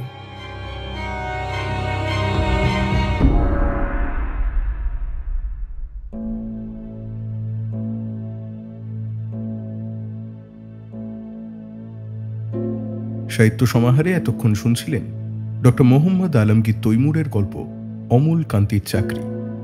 আজকের গল্পের সূত্রধার ও গল্প পাঠে আমি আকাশ। অন্যান্য চরিত্রে শিপ্রা, তপলব্ধা, শুভ্রদীপ, শরিত, সমীরণ, জ্যোতির্ময়, সৌরভ, প্রসেনজিৎ ও আকাশ। আজকের গল্পে শ্রুতিনাট্য রূপদানে প্রতীক, শব্দগ্রহণে সাহিত্য সমাহার স্টুডিও, শব্দ সংযোজনে প্রিয়াঙ্কা, আবহ নির্মাণে শুভজিৎ, প্রচ্ছদ অঙ্কনে রৌমজিৎ এবং প্রচ্ছদ অ্যানিমেশনে মলয়। কেমন লাগলো আমাদের নিবেদন অবশ্যই কমেন্ট সেকশনে লিখে জানাতে ভুলবেন না। গল্প ভালো লেগে থাকলে লাইক, শেয়ার এবং সাবস্ক্রাইব করে অবশ্যই আমাদের পাশে থাকবেন। এছাড়া সাহিত্য সমাহারকে চাইলে আপনারা ফলো করতে পারেন ফেসবুক অথবা ইনস্টাগ্রামে। লিঙ্ক দেওয়া রয়েছে আমাদের ডিসক্রিপশন বক্সে। সাহিত্য সমাহারকে আর্থিকভাবে সাহায্য করতে চাইলে ইউপিআই আইডি অথবা ইউটিউব থ্যাঙ্কসের মাধ্যমে আপনারা তা করতে পারেন। ইউপিআই আইডির লিঙ্ক দেওয়া রয়েছে আমাদের ডিসক্রিপশন বক্সে। আজ তাহলে এই পর্যন্ত। আগামী সপ্তাহে ফিরছি ভিন্ন স্বাদের আরেকটি গল্প নিয়ে। সকলে ভালো থাকুন, সুস্থ থাকুন আর শুনতে থাকুন সাহিত্য সমাহার।